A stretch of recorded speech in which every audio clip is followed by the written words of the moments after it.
Christoval touchdown for you. Let's go ahead and run it right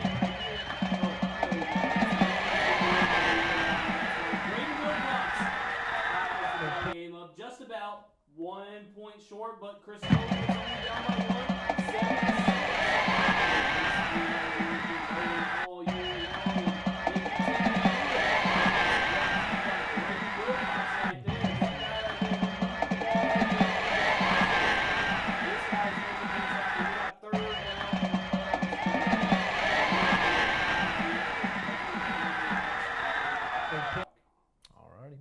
Well, there we are. Matt Trammell there at the Trammell Live Desk getting us cranked up. This is week 15 of the Texas high school football season. I feel like it's gonna sound weird once we get to like week 20 something. Goodness. 33. As long as the season has been. Nonetheless, I'm Manny Diaz. I'm Christian Gabaldon. Yes, sir. Hey, this is week 15 of the Texas high school football season. Cover 1 live here on www.sanangelolive.com. Thank you for however you are joining us tonight, whether it's on the Facebook or the YouTube or the Periscope, whatever it may be. Thank you so much for joining us tonight. We have a jam-packed show. As we just saw, the Christoval Cougars repping the 325, repping Cotton. We're red and black for you, man. Yes, yes. I'm digging that. My hometown Christoval Cougars down in Fredericksburg tonight. They are taking on Falls City in the 4th round of the Class 2A Division II state playoffs there. This is uncharted waters for the Cougars in the 11-man football era. Biggest run since 1992 when the Cougars of 6-man, yes, a little bit before your time there. But yeah, this is historic nonetheless for these Cougars. We're going to be following them all night long as highlights do come in. Another big game that we are watching tonight, Cisco v. Post in Class 2A Division I. This is this here, it's one of these games that we've just kind of been waiting for because we know, if you follow Texas high school football, Cisco's kind of been on the verge of kind of going, they've been flirting with that. Their enrollment's been flirting with the Class 2A division, and you kind of been wondering when they're going to do it. And Post, that matchup there, it's been so good, and we've been waiting for it, and here it is. So, big game tonight. Also, we do have some other matinee games that were, another matinee game that was going on today in Class 2A Division I.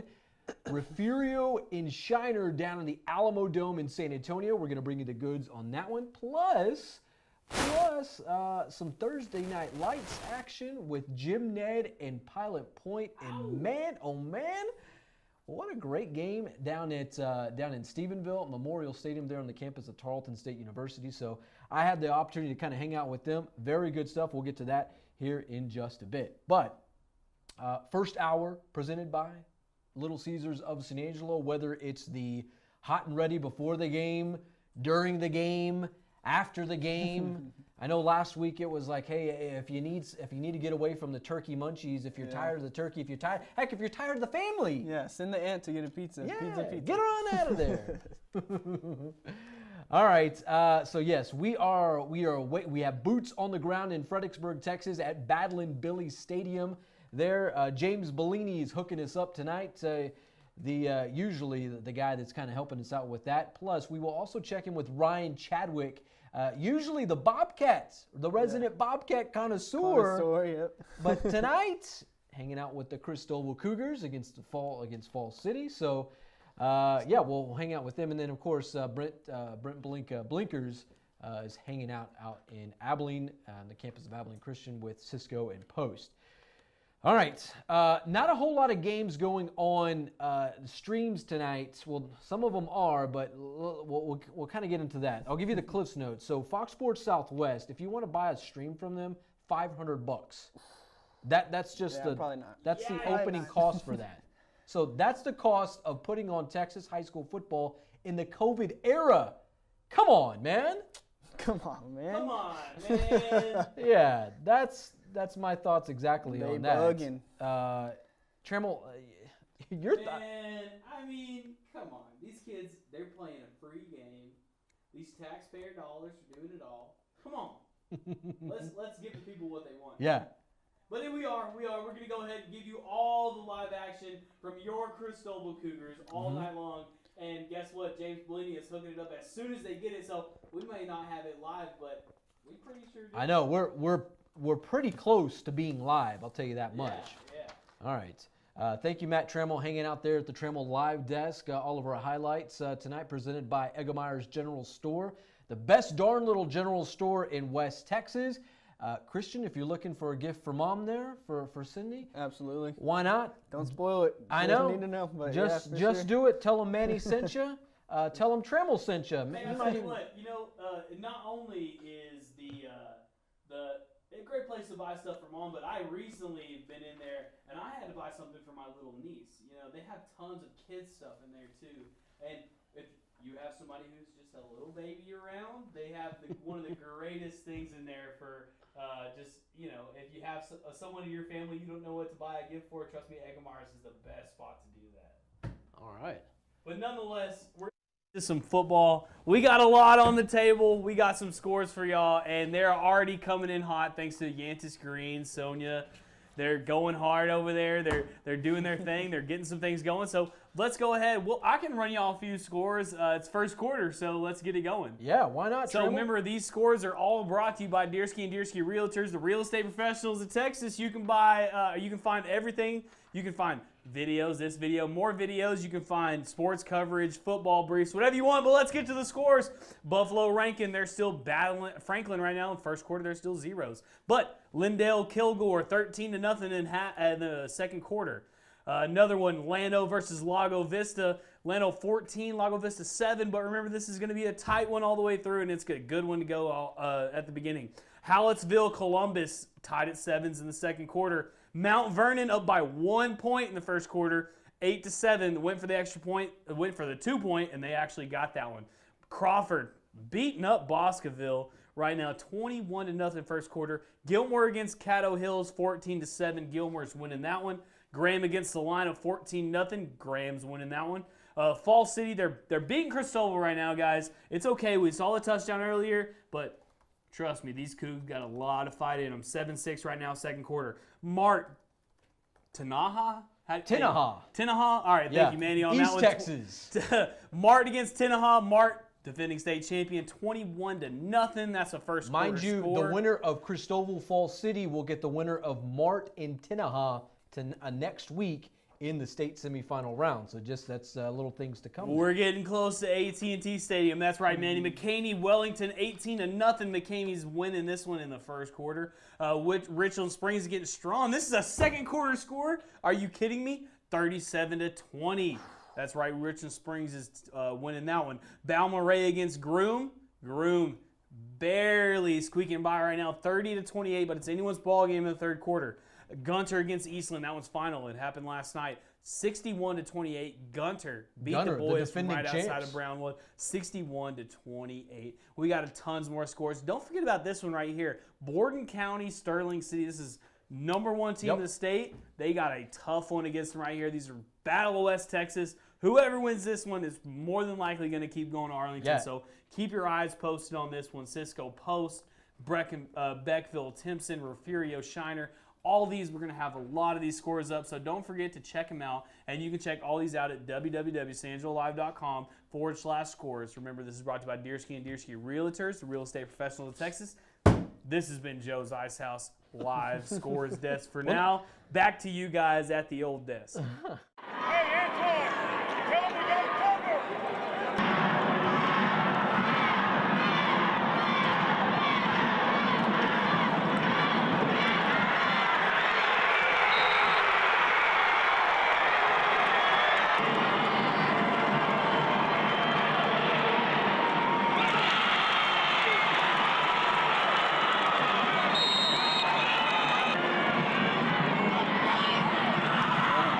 Something like that. But back on the Bobcats, who's on the Bobcats? They really into the Texas 4-yard touchdown. Extra point, Teddy. Who's got a little dicey? Extra point, no good. Screen out on the 1 point. Threw it, able to get the onside kick. Shiner took it and held it for more than 6 minutes. And that one, they didn't get all of it. They just were good.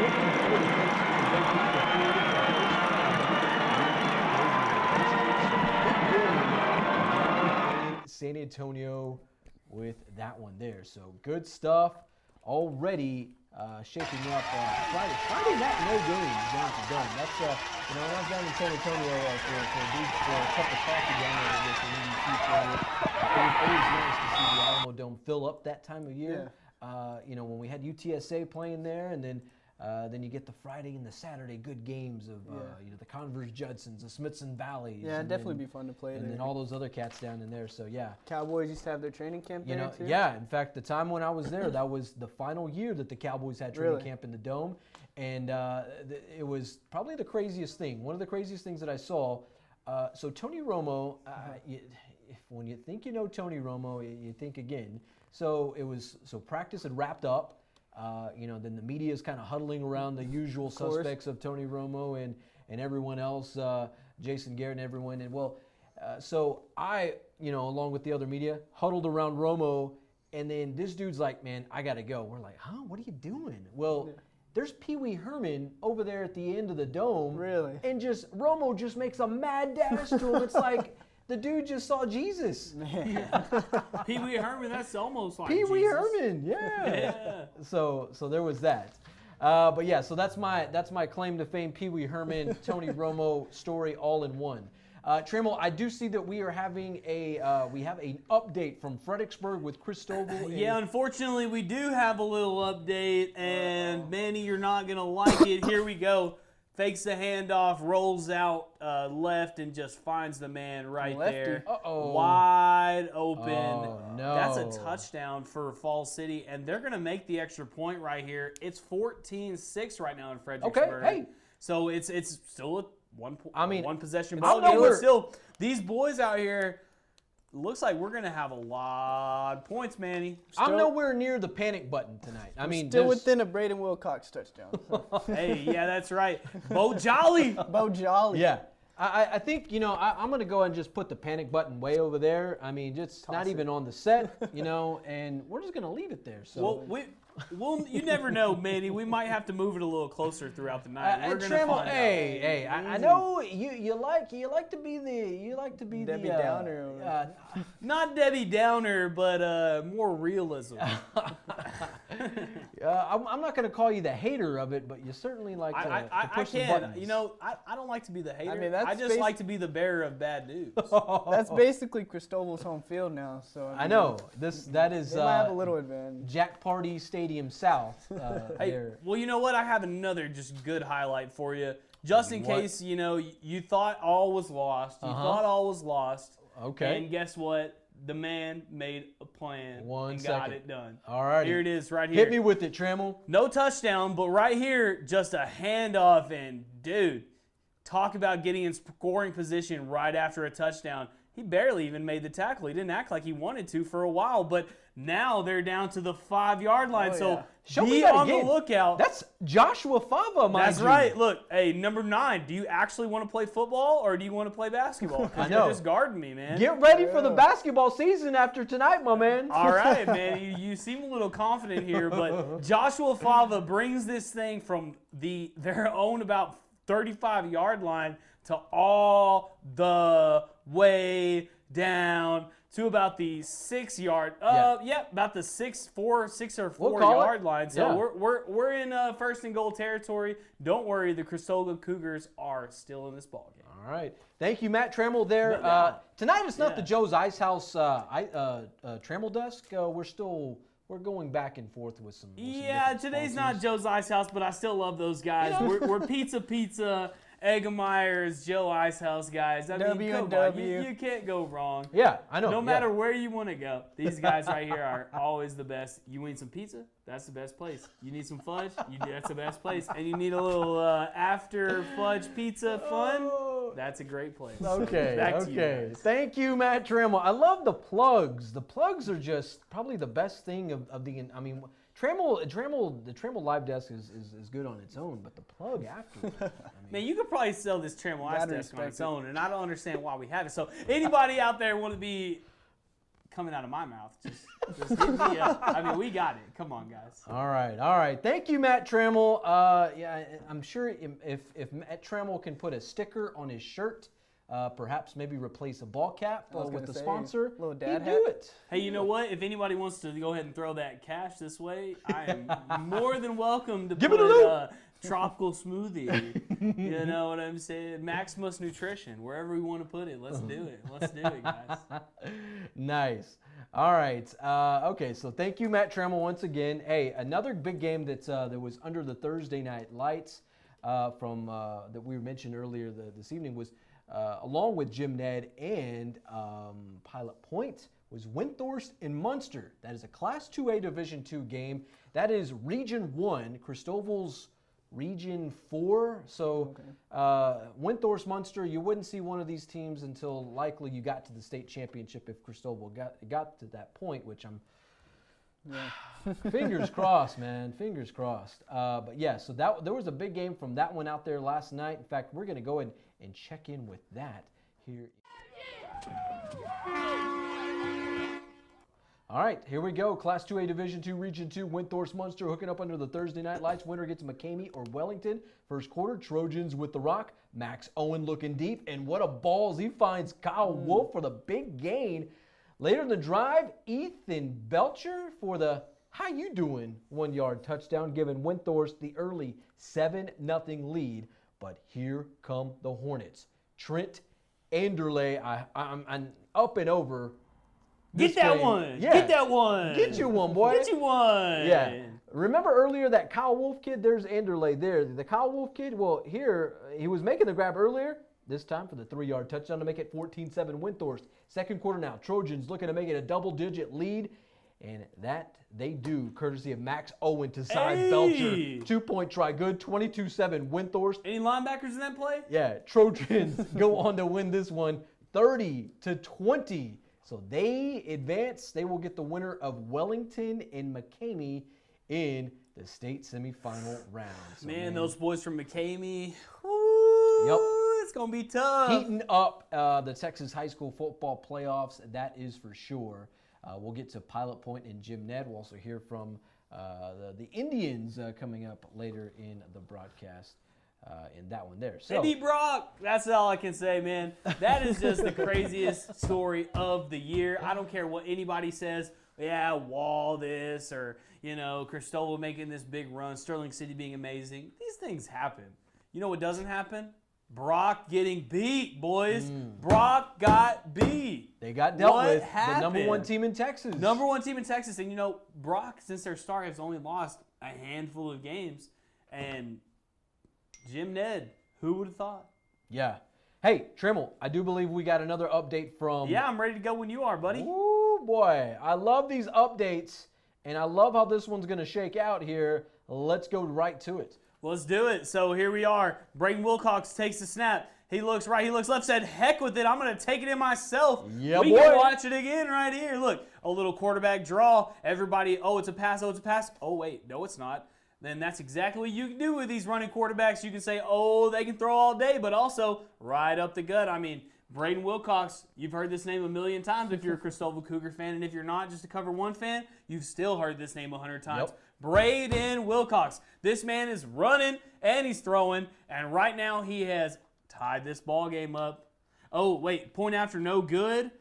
So it's actually 12-14. So this is actually going to put him in a little hole, but you know what? At the end, they just got to make a stop on defense, and they're going to be okay. Yeah, I don't thank you, Matt Trammell. There are highlights presented courtesy tonight of Eggemeyer's General Store. Best fudge. Yeah, I don't think the Cougars are necessarily in trouble. I mean, the extra points, the 2 points, conversions, they're going to come and go as they please. Now. And I don't think they even had the chance to pull out the passing game either. Like Braden Wilcox and Fava just running everywhere. I know. Just let them run loose. Exactly. Let them get after it. Do that thing. Yeah, do Speaking the thing. of Wilcox, shout out.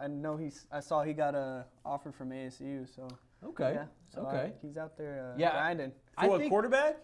Yeah, I'm pretty sure for quarterback. I Oh, saw nice. he posted on Twitter. Nice. So, hey, look, he can throw the ball. And he can can run the pass. ball. He And, balling. we've been seeing him since he was a freshman beat up on all these Concho Valley teams. So, kudos. Kudos to Yeah, that man. deserves it. Yeah, so that last touchdown, courtesy of Braden Wilcox, came at about 1:30 left in the second quarter. So as we near the end of the first half there in Fredericksburg. If you're just joining us now, 14-12, Falls City leading Christoval there in the fourth round. Man. Fourth round of the Texas High School Football Playoffs. And Trammell, Bellini is treating us good tonight. He is, man. So we got this 2-point conversion, and I want y'all to pay close attention to this. So it looks like the Cougars would have probably gotten that. But Bust a Jason Witten there. But in the Texas high school football rules, this is not like NCAA. This is not like NFL. You can't play with your helmet off. Dang. So in the NFL, you can take off with that ball and you can go score. But right here for the Cougars, once that helmet was off, he was down. Strap that chin strap, boy. Unfortunately for them, that's going to cost them 2 points. But, they probably would have scored because, I'm going to be honest, 20 right here, 34 right here, they didn't look like very aggressive to go make that tackle. So, and you can tell Fava is wanting that ball. He wants to go score. So, they're still in this game. They need one stop. And when they get that stop, big things can happen and big things can change. So, y'all stay tuned because Christoval is in this ball game. It looks like they're going to go to the fourth round if they can just play some defense. Yep. And that's what it all comes down to, and having a lot of different conversations with some the old Christoval alum, the six-man folks there, and they always said, how they got to those state championship games, playing offense is one thing, but defending, making stops during being defensive in these games definitely is what's gold, exactly. And I think that's what it's going to come down to. Whether it's Falls City or Christoval, will absolutely come to defense tonight. Especially any of those late round teams, they're going to be solid on offense, and you don't know if your offense is going to exactly be as good as theirs, so that defense has to step up for sure. But they got like a little big three going on the Christoval side. They got the Bo Jolly, Fava, I know, Wilcox. But by the end, I'm not going to say by the end of the night. Right now, those are household names around the Concho Valley. Definitely. Years ago, it's when we know all the central folks, all the central players, and then the Wall kids. But this season, Christoval's just taking over, man. They are literally taking over. That is the best way to put that there. So 14-12 right now. Falls City leads Christoval in the second quarter. Last we checked, about $1:30 remaining there in the first half of play. James Bellini hooking us up tonight, bringing us the highlights of that one presented by Eggemeyer's General Store. We are waiting highlights from Abilene with Cisco and Post with Brent Blinka, so we'll hope to hear from him just here in a bit regarding that one. But another good game that we watched last night was Jim Ned and Pilot Point. We'll show you the highlights of that one. Of course, Jim Ned did end up coming up with the dub there. Of course. So they will await the winner of Mount Vernon and Malakoff. Two interesting angles here. Malakoff last week beat the defending state champion Grandview, knocked them off. And then Mount Vernon, you ever heard of a guy named Art Briles? Hell yeah. Former Baylor head coach, former Stephenville head coach. We don't want to get into what I've heard about Art Briles. Come on, man. Easy, we don't want to get in there about what I've heard about Art Briles. Man. We can get on a whole ESPN special. 30 for 30 Art Briles. 30 for 30 about what I've heard about Art Briles. Yeah. What I've heard is, RG3. We've had some good Baylor teams. We've had some Baylor teams we can't talk about because there's children watching, and now we're here. So it's a good time for Art. Okay, all right. Well, speaking of Art Briles, we'll cool the jets on Trammell's 30 for 30 there. Mount Vernon. Art Briles is now the head coach of Mount Vernon. He's entering season number 2 with Mount Vernon out in East Texas. So Jim Ned is awaiting the winner of Malakoff for Mount Vernon. That game likely to be played somewhere in the DFW area next week or around that one. So, man, best believe that's going to be just a darn good football game as we inch closer to Jerry's World. To Jerry World. I got a score update from Malakoff. Oh, hey, Wait, speaking of that one. let me get it pulled up. All right, so Sorry, we'll come sorry, back. guys. I got it right here. All Ready? right, Trammell, come on. Hey, man, I'm sorry. I was slacking a little bit. But, hey, we got that score. You know, we're talking about Malakoff. We're talking about Mount Vernon. We're talking about whoever plays this game is very important. And be very mindful of this game. It's 16-14. Ooh. A heck of a ball game right here. Man. Mount Vernon, Malakoff. These boys want that game. These boys want Jim Ned. These guys, like, okay, you beat Brock, but guess what? Can you beat us? And these guys want this game. 16-14, second quarter. Man, that is a great contest there. You know, what's interesting about Jim Ned, you know, the last time, you know, we were talking about with the last time Christoval's made a big run was 1992. Last time Jim Ned made a big run, 2003. A little sooner. Yeah, and with a guy that's a household name all throughout America, and if you put your horns up, I don't necessarily, but Yes, sir. Daniel Colt Texas McCoy, legend. yeah, the legend that is Colt McCoy when he was repping the Jim Ned Indians there. That's the last time they went all the way. They played for a state championship, came up short, but man, what a heck of a year that year he had. I mean, and it was interesting to see him because he was playing against West Texas teams that were around this area and just, I mean, taking him out to the woodshed. Nobody wanted that smoke from Colt Heck McCoy. yeah. And he wasn't even the most athletic, I'd say. And he just started this last week in the NFL. Didn't That's he? right. For Yeah. was it the Redskins? The Giants. The Yeah, Giants. for It was Daniel NFC. Jones. Heck yeah. Hey, Manny, go to me real quick. I will let these people know. Man, y'all over here talking about Colt McCoy. You wanna know what I know about Colt McCoy? What you got? 2008 in the Jones AT&T Stadium. Oh. That's what I know about Colt McCoy. That man, Michael Crabtree, Don't say it. the one step right there. Look, ooh, we Yeah. get Hey, in there. Duvernay did that to we y'all, get in what, there, 2 years yeah. ago? I mean, come on, man, wreck him. The heck with Colt McCoy. The heck with Jim Ned. And you know what the heck with Jim Ned? You know who I saw him lose to earlier this year? Who's that? Our boys, the Ballinger Bearcats. That's right. Don't get it twisted. Oh man, Trammell always trying to ruffle some feathers around the live COVER1 studios here. I mean, it is interesting to see. I spent some time, in fact, Abilene, that was my first stop in television with the CBS and NBC, KTAP and KRBC. And so getting to know a lot of the folks in Tuscola, that's how they refer to as Tuscolta. Tuscolta. And then getting to hang out with Colt for a piece there. You know, he and I were right around the same age. So I mean, it's always interesting to pick his brain and what's kind of going on with that. So you could be starting at quarterback right I now know in the NFL. that's a whole nother level of athleticism there. But yeah, it's I mean, people around Tuscola and South Taylor County, he is, when you mention his name, revered. You know, That's funny for story, sure. Manny. My aunt Ramona, God rest her soul. She was from Abilene, and she used to actually teach, because Graham Harrell used to live in Abilene, and she used to teach Graham Harrell and Colt McCoy in the same Sunday school class. Oh wow. Oh, And you know what she always said?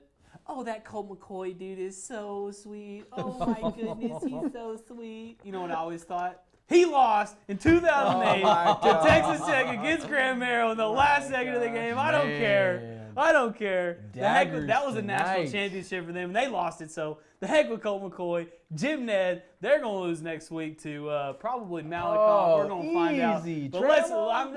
I'm sorry, I'm breaking bad news, but Raider fan till I die. Wreck them until I put in the grave. Oh, yeah, I believe at the Jones it's Raider Raider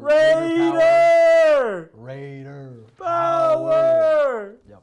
Well, we'll teach you a thing or two about nah, that. Joe can come take my seat if I keep talking like that. All right, so in fact, we'll get to Jim Ned and Pilot Point, and I tell you, there is a young man on that Jim Ned team. You'll see what I'm talking about. This kid can probably just run all throughout Texas, and he just ran wild last night. 5 touchdowns, 270 yards rushing, four rushing touchdowns, 1 kick return. In fact, last night was the second straight week that Jim Ned had a special teams touchdown. Wow. So they Same had one person, against or What's that? is it the same person? I believe so. Yes. Man, he's baller. You got Derrick Henry numbers. Yeah, I mean baller. the dude was Tyreek. For real. the dude was balling out of control to say the least. All right, another game that we'll be watching tonight. What was that one? It was Strawn in Richland Springs. Richland Springs, what's interesting about them is they go back and forth with Aledo.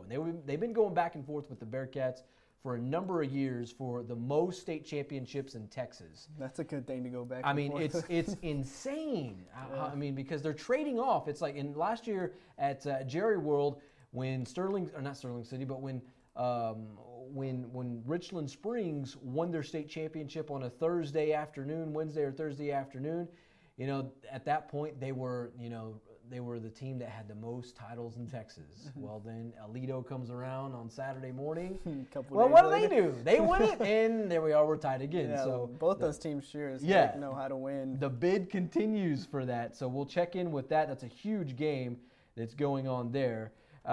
In fact, we're just seeing with Cisco and Post with 3:43 left in the second quarter. 0-0. Wow. Defensive battle, guys. Glad I didn't make lines this week.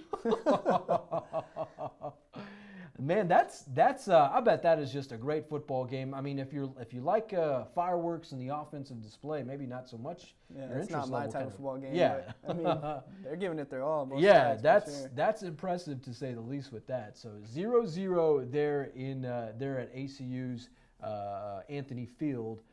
They're in North Abilene. So surely at this point, guys, I mean, at this point you shouldn't be having offensive struggles if you're third round of the playoffs. So I guess it would safe to say this is a defensive battle, or are y'all still thinking these teams might not be that good? What do y'all think? Well, I mean, I'll say this. So Post was a team that made it all the way to the Class 2A Division I state championship last year, eventually lost to Refugio. Cisco is a team that's, I mean, they play like that. I mean, in fact, their offense is very much, I guess it has that defensive mindset in the sense that they play keep away from teams and how they run the football and how they operate. They drain the clock. Yeah, they will literally lull you to sleep, and then whenever you got tired of all that, I mean, they'll throw one over the middle and then boom, bada bing, bada boom. Ain't nothing wrong with that if it gets you somewhere. I think this is just in their wheelhouse. I think this plays in the favor of Cisco. I'm sure their coach isn't too stressed about it being 0-0. I mean, I'm sure it's just what he wants. So what you're saying is, if you meet somebody from Cisco, don't get in a bar fight with them because these guys are only about the defense. These guys are going to hit you in the mouth and not want to just go score, right? Yeah, that's the mentality from Cisco, home of the Big Damn Lobos. Hey, well, that was kind of the Walls MO this year. No scoring, a bunch of defense. As Joe Hyde just made note of, they're also home of the Trashy Women, and that's not what you think it is. It's the ladies, it's the mom who literally they bang on the trash cans. And they refer themselves as oh my God. Hey, speaking of Cisco, ladies and gentlemen, I have a update straight from Blinkers. Blinkers! The boy, Brent Blinka, straight from Abilene. You ready to take it, Trammell? And he is ready to go. Let's go ahead and do it right here. Let's go. So, that's a fullback dive. Just kidding. That's a quarterback keeper. And he's going to break a couple tackles. And, oh, wait a second. Gets about to the 20-yard line on that one. But they would end up going to score on this one. Cisco leads 6-0. Okay. With 3:20 left in the football game. I see you, Lobos. Yeah, I see you. Shout out to Lobos. We got to love the Lobos over here. Actually, that is Post with the rock in that one there. The bold gold. Yeah, Cisco's on defense in that one there.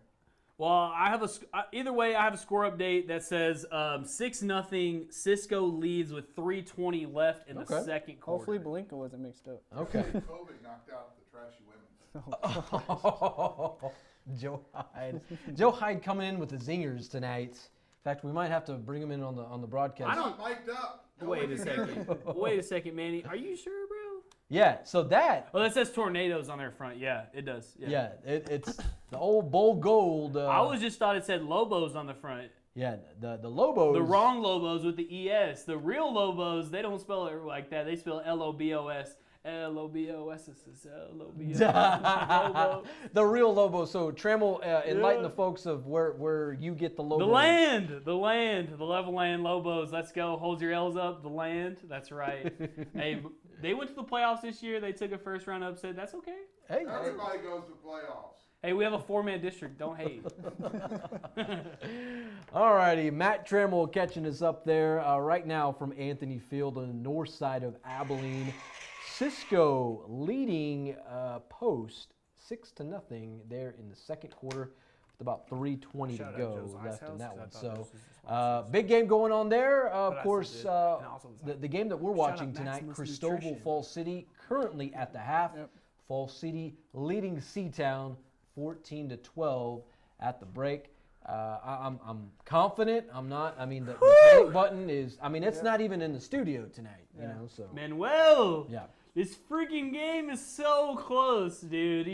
I mean, you can sit here and say, "Oh, I'm good. I'm good." No, but I'm straight I can tonight. see you. I can straight. see your nerves. I can see your nerves. He's man. not used to these This is close a tough- games. Yeah, you ain't used to these close Christoval games. These boys are gonna have a game tonight and have a tough one against them, but they do get the ball in the second half. So we'll see Hey, what he's used happens. to 5 Braden Wilcox touchdowns. I know, man. Brandon Wilcox. What, puts- hey, you can't get 5 every week. Oh, Jolly's got to get some eventually. 5. I tell you, Trammell is like the Grim Reaper of Texas high school football. Just comes in and just, I mean, hopes and dreams. Get out of here. Well, that's just because Manny's over here playing, acting like he's not nervous, like he ain't got nothing at stake in here. I know you. Them Topo Chico ain't enough tonight. Hey, okay. Well, I mean, if you put a little something in the Topo Chico, I mean, it makes the sorrows go away. There you But, go. that's- Hey, and if you need something for that, go to Joe's Ice House. That's for another audience tonight. All right. We're going to step aside. We're going to take a quick break. We'll hear a word from one of our very important sponsors.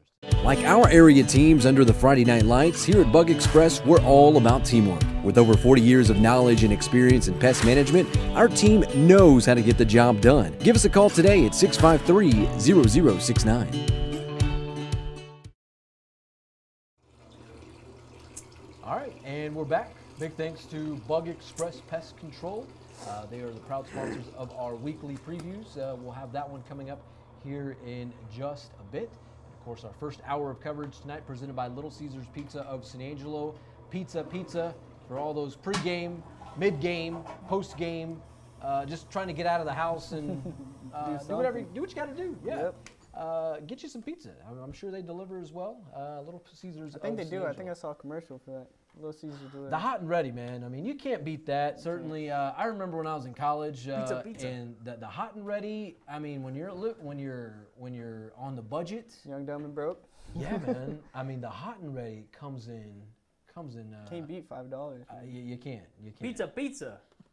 Hey, the heck with the $5 one. Y'all are some cheap men. Y'all got to get the extra most bestest. Hey, if you're splurging a little, might Yeah, the I know, extra, hey, most, yeah. extra most bestest has got extra pepperonis, a little extra cheese on it. $6, only $1 extra. Ooh, boy. They got the buffalo sauce, the garlic sauce. I mean, pizza all day long. Yeah. All right, Matt Trammell versing us on the mini. The pizza. The budgeting. The budgeting of pizza. The budgeting of a 22-year-old. The budgeting of pizza here in San Angelo. All right, so hey, we had a big game last night between Pilot Point and Jim Ned, and I tell you that one was a good one. Certainly heading into the. I mean, it got a little dicey heading into the fourth quarter.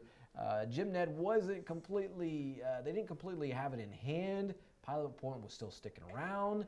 But I tell you what, man, Pilot Point made it a game. They have some ballers on that team, but I tell you, Jim Ned, these guys, they're worth the price of admission. Let's put it that way. So. All right. So with that, without further ado, we'll take a look at some highlights in our COVER1 preview presented by Bug Express Pest Control. About a night to remember for the kids from South Taylor County. For COVER1 in San Angelo Live, I'm Manny Diaz. Xavier Wishart and the Jim Ned Indians trying to get to the state semifinals for the first time since 2003 when Texas Longhorn legend Colt Mccoy led the program. Thursday taking on Pilot Point in Stephenville. Pick it up in the second quarter. Indians up 14-7. Just give it to Xavier Wishart and let him spin, coach. Taking the rock for the big 36-yard gain down to the Pilot Point 3-yard line. 2 plays later, Jim Ned calling on Wishart for the 1-yard touchdown to make it 21-7 Tribe. Under a buck to go in the half, the Bearcats trying to keep it interesting. But how about this sack to move the Pilot Point offense way back? Drive would eventually stall. Ensuing Jim Ned possession, the Indians back to work.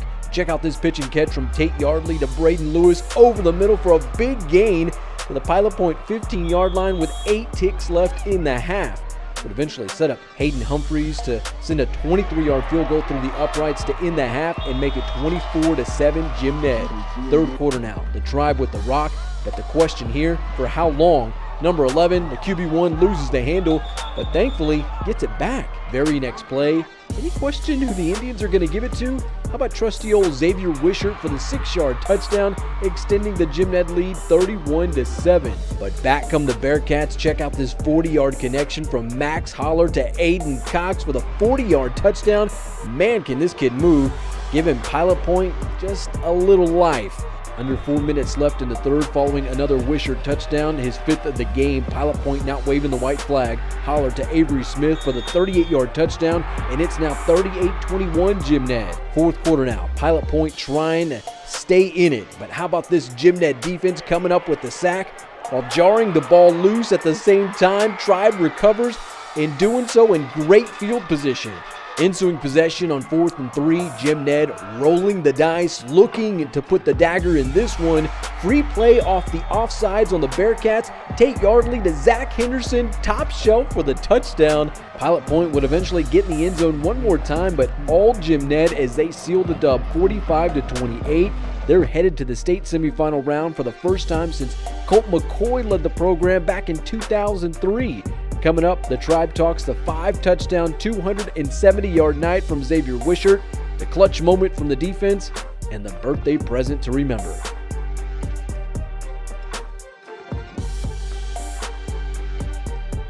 Saw Pilot Point kind of get some momentum late in the fourth quarter. How clutch was that turnover, the sack fumble that kind of set up a big touchdown for you guys? Dub did a great job. You know, we had a couple of those where we got to him as he was trying to scramble, and getting pressure and keeping him bottled up was hard. You know, they force you to keep a guy spied on him, or the holler kid. He can take it to the house at any given time. So I was proud of our front, and you know, we did some things in the third quarter that I'd like to take back, but you know, I was proud of our defensive front as well. Get some pressure late in the game. Coach, talk about Wishart with an outstanding ball game.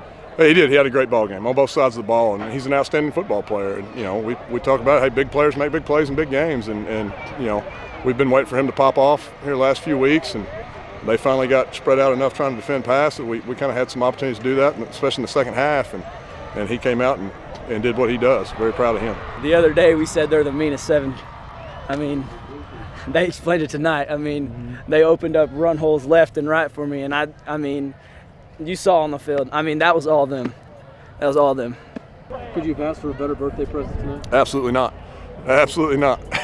maybe a little less drama there at the end of the game would have been okay, but I'll take it.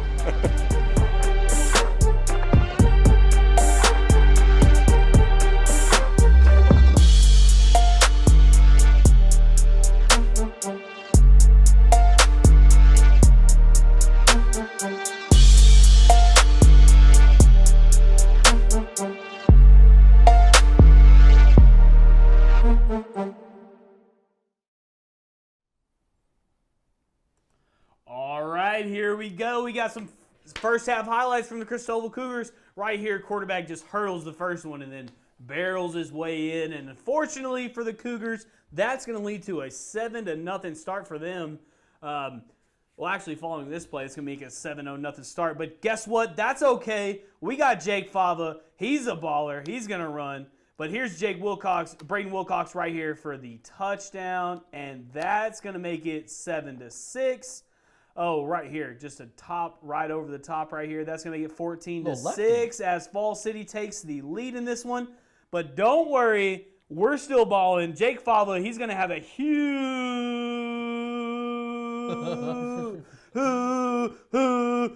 run right there. He's going to get down to the 6-yard line. And then Braden Wilcox, quarterback draw. That's going to make it 14-12. They've missed every extra point, but that's okay. They're still in this thing as the Cougars are only down by 2 points at halftime. All right. Man, 14-12 there in Fredericksburg. This is the second consecutive week that the Cougars are playing at Battle and Billy Stadium there in Fredericksburg, Texas. Fall City leading the Cougars 14-12 at the break. I'm assuming that they are probably getting ready, if not probably already kicked off the second half of play there. So we have boots on the ground there. James Bellini is the one who's providing our video footage tonight, courtesy of Eggemeyer's General Store. So we'll have fresh video here as soon as it hits our wire, to say the least. All right. So speaking of the wire, well, here we go. Matt Trammell. My boy, Brent Blika, he's down there in Abilene. He's watching the Tornadoes just sweep it up right here. But they make a punt, and guess what? Take it to the house, big boy. Ooh. You are not going to catch this guy as he's going to go all the way. Post leads 14-0 at halftime. Ooh. As they continue that West Texas run and just keep on going. I mean, these boys right here from West Texas are the real deal. And as you can see, no matter if it's on offense, defense, or special teams, they can make a play. Yep. Make a play, big boy. The bold gold post antelopes. There it is, the bold gold, and that's going to give them a 14-0 lead at halftime. Back to you guys. All right. That punt had like 0 hang time. It was just a line drive. 0. It was just a pass to him. Well, you know, the defense, that might have helped a little bit. That punt return team was just not able to just get down there in time, nowhere to like go down and make a tackle or anywhere where they could do anything. Yeah. It was just enough time to get some blocks in front of him, and he took it to the house, and he went and scored a touchdown. So props to the Tornadoes as they lead 14-0 at halftime. Yeah, looking at the guys, the coming down the field, the Cisco kids, I mean, they don't want none of that smoke. No, they don't. Certainly with the low hang time there, there's no time. Yeah, their punt team was not having that one, man. I don't blame them. Manny, you talk about defense, and this Cisco team's all about defense. Well, there ain't no defense when it comes to special teams. It's that special teams that's got to make that play. And if you can't make it on special teams and you get beat there, that's one great way to lose a ball game. Yes, it is. Yes, it is. All right. Highlights tonight, courtesy of Eggemeyer's General Store, the best darn little general store in San Angelo in West Texas. Holiday hams. I know that we talk gifts, but holiday hams is what they got and is what they are all about. Good stuff there, to say the least. The holiday fudge. You're getting Trammell going with the holiday fudge. The fudge. All right. Well, hey, speaking of Eggemeyer's General Store. We're the general store with the story to tell. From the local jellies and jams made right here in West Texas, to the gifts and collectibles for everyone, along with our handcrafted Polish pottery to accent your dinner table. So let your memories begin at Eggemeyer's General Store, located in downtown San Angelo.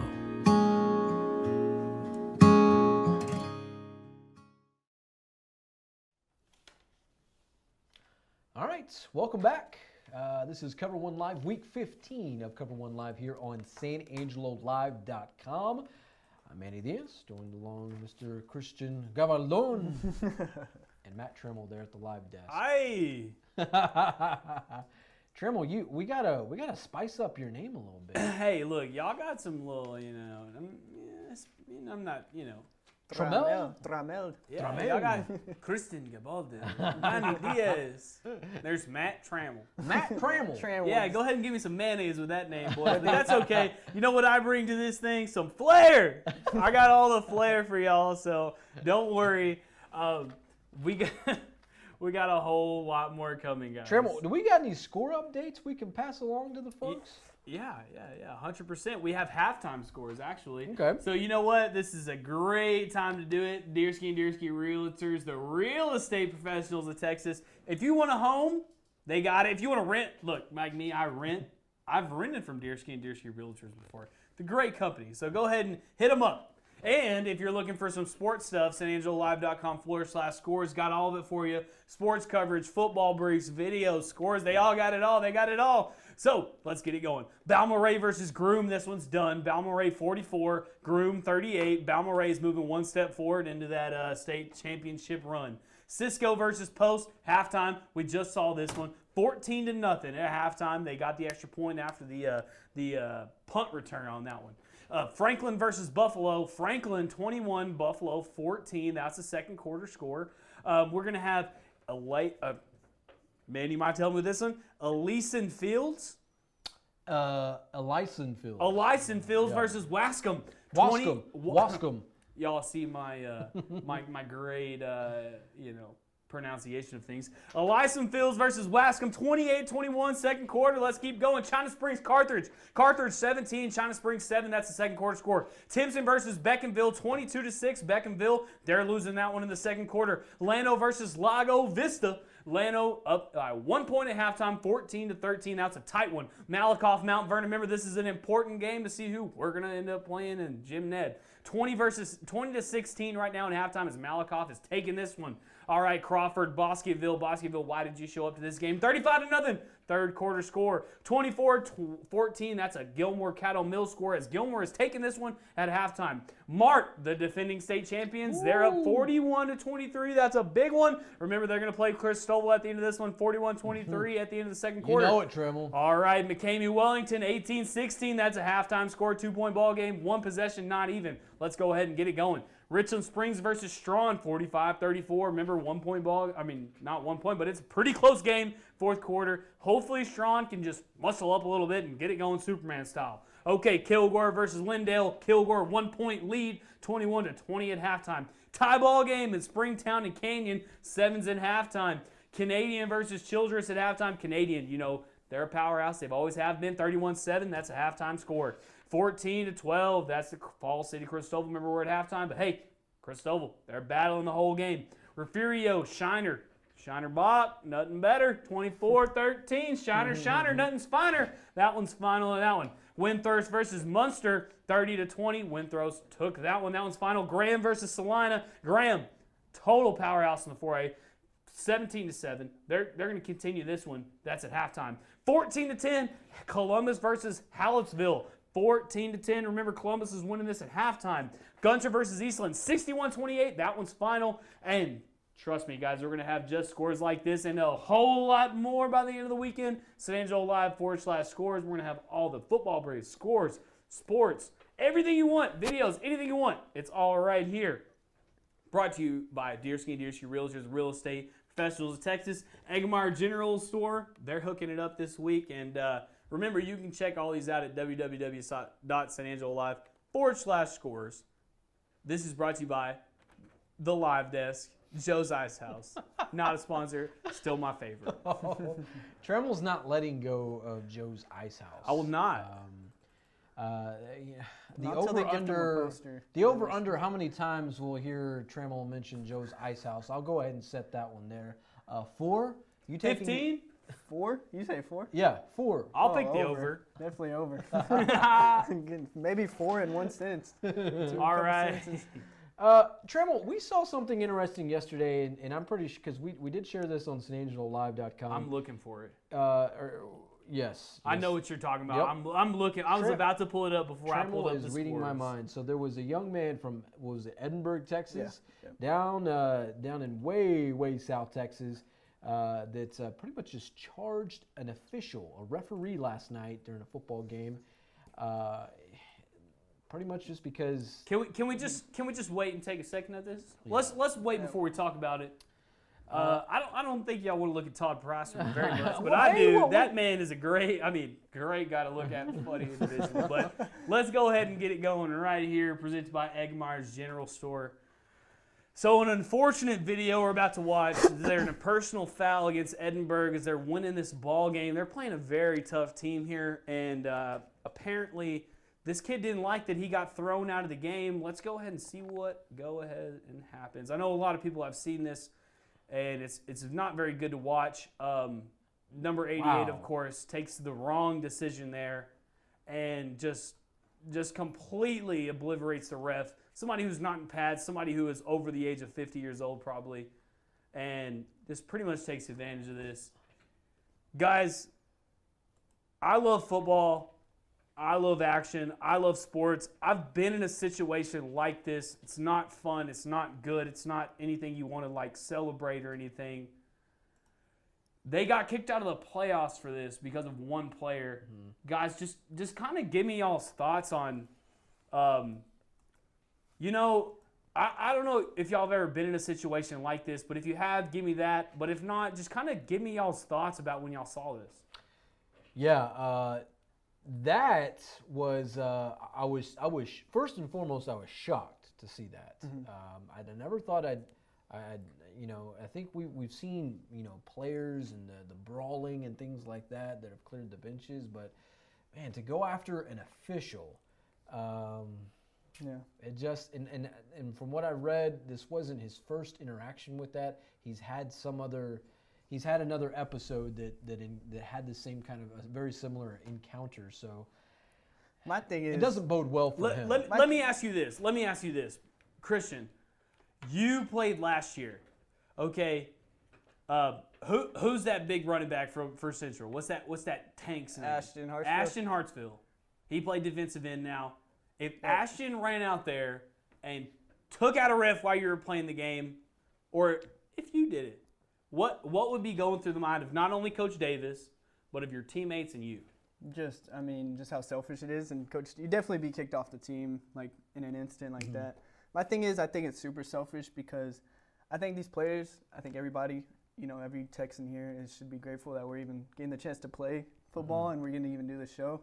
So, you know, to charge at a ref or something, you know, your team's still in it. It's not a one-person deal. It's not basketball. Like, there's 11 people on the field. To charge at a ref like that and, you know, just kick your team out of the playoffs, it's selfish. You're lucky to play right now during these, you know, tough circumstances. So it kind of frustrated me. That's probably the best way to put it. That's probably the best explanation I've heard of that. Yeah. I mean, incredibly selfish. I mean, there's no coming back from that. And certainly, you know, and for this young man, you know, as he moves on in life, and I mean, let's face it, high school football is king in the state of Texas. They're going to remember his name. Absolutely. And whether it's trying to get into college or he's trying for a job, I mean, something is bound to happen there with that. So no, but Manny, you know, no, go right here. Go. I'm trying to teach the people some things. We coming back to you, Trammell? Yeah, you know, just going off your point, man. Texas football is, you know, like you just said, is king here. And, you know, these things that you do, and especially if you're a ball player, like if you're good, you know, these things can last a while. But the second you step off that field, and I think Christian can relate to me with this, is the second when you step off that field and you're done playing football, you're done playing football. Yeah. Like with you personally, you don't care.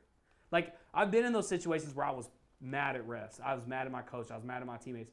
But now I don't care about those things. Yeah, exactly. This guy is, I mean, I'm not going to say his name, but you know what? People know his name because he's been on ESPN now. He's been on FS1. He's been on everywhere. Barstool Sports, wherever, right? And the thing is people know his name, and he's going to just regret it. I mean, you know, like, it's not that important. It's like, as much as high school sports is important, it's not. So that's the one thing. It's like, hopefully he can get that in his own self where he can, like, you know, just accept that, you know, dang, I messed up, and be able to tell other people, like, dang, I messed up. Yeah. Not that, like, you know, because, I mean, if not, this could haunt him for a really long time. Yeah, and hopefully, you know, it does not moving forward, and hopefully maybe there's I mean, I'd like to, you know, from a member of the media, as a member of the media, and you know, and I'm assuming probably administration, parents, you know, I would assume that hopefully there's an apology in line, you know, that goes out to not only the official but to the team. Yeah. I mean, no, the official team though. I mean, because not only is that white hat who may I mean, I don't know. I didn't see the call. May or may not have actually thrown the flag. Or, you know what I'm saying? Like, there could have been that side referee or that back referee or that line judge who sits there and says, okay, yeah, this guy's doing something. That white hat has to take all the responsibility because that's his job. Yeah. But at the end of the day, it doesn't only affect, like, yeah, you slept the white ref, But what about these black hats Right. who are doing the same thing? Right. No, that's a very good point. And hopefully, this does get cleared up. It's very unfortunate for his teammates who have to kind of pay the piper with that and see that their season is now discontinued. So Absolutely. So hopefully enough they get with things sad together. stuff. Let's get to some football, boys. We got some essential Christoval football. We gotta pay some quick bills real quick. Hour 2 presented by W&W AFCO Steel. Pretty much just building America.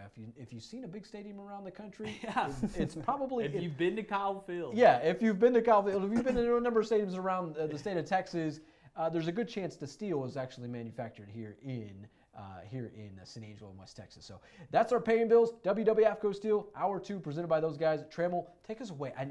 I hope you got something good here. I do have everything good here. Trust me, I don't have anything good for you though. Oh no. I'm sorry. I don't like how this one's already looking. Here we go. Let's just go ahead and take a look at it. Falls City, they've been driving all night long. Fullback dive, and that's going to be it. That's going to be a touchdown right there. We can go ahead and run it back right here. I mean, it's not looking bad for the Cougars, but they got to keep on their scoring pace if they want to stay alive with this Falls City team, because of course they're not going to have a problem scoring. And Christoval right now is looking like they're having trouble stopping them and getting that extra points, and those extra points can definitely add up. So we'll see how this game goes throughout the rest of it. Back to you, Manny. So did they make the extra point? Do you know? Right now the score is 20-12. The extra point was no good, so we still have that. That's good. We still have that 8-point ball game. We're good. 20-12. We have it's about midpoint in the third quarter. Okay, so the panic button still way over there. Yeah. I mean, no sweating. 8 points. Manny may have moved You your gotta paint you gotta can. hope that you get the. It may have moved from the chair to the paint can. Yeah. It's getting a little closer, though. I mean, obviously they got to score, but I think most importantly they got to get a defensive stop. And they got to get that 2-point conversion. I feel like too. They have to. They have to. That could because quickly if add not, up. it can be a 9-point ball game where it's 2 scores 2 possessions. very quickly, boys.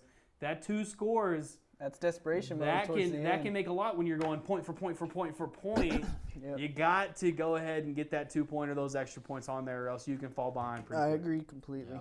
Yeah. Well, we will thank you, Matt Trammell. Of course, all of our highlights tonight presented by Eggemeyer's General Store, the best darn little general store in San Angelo and West Texas.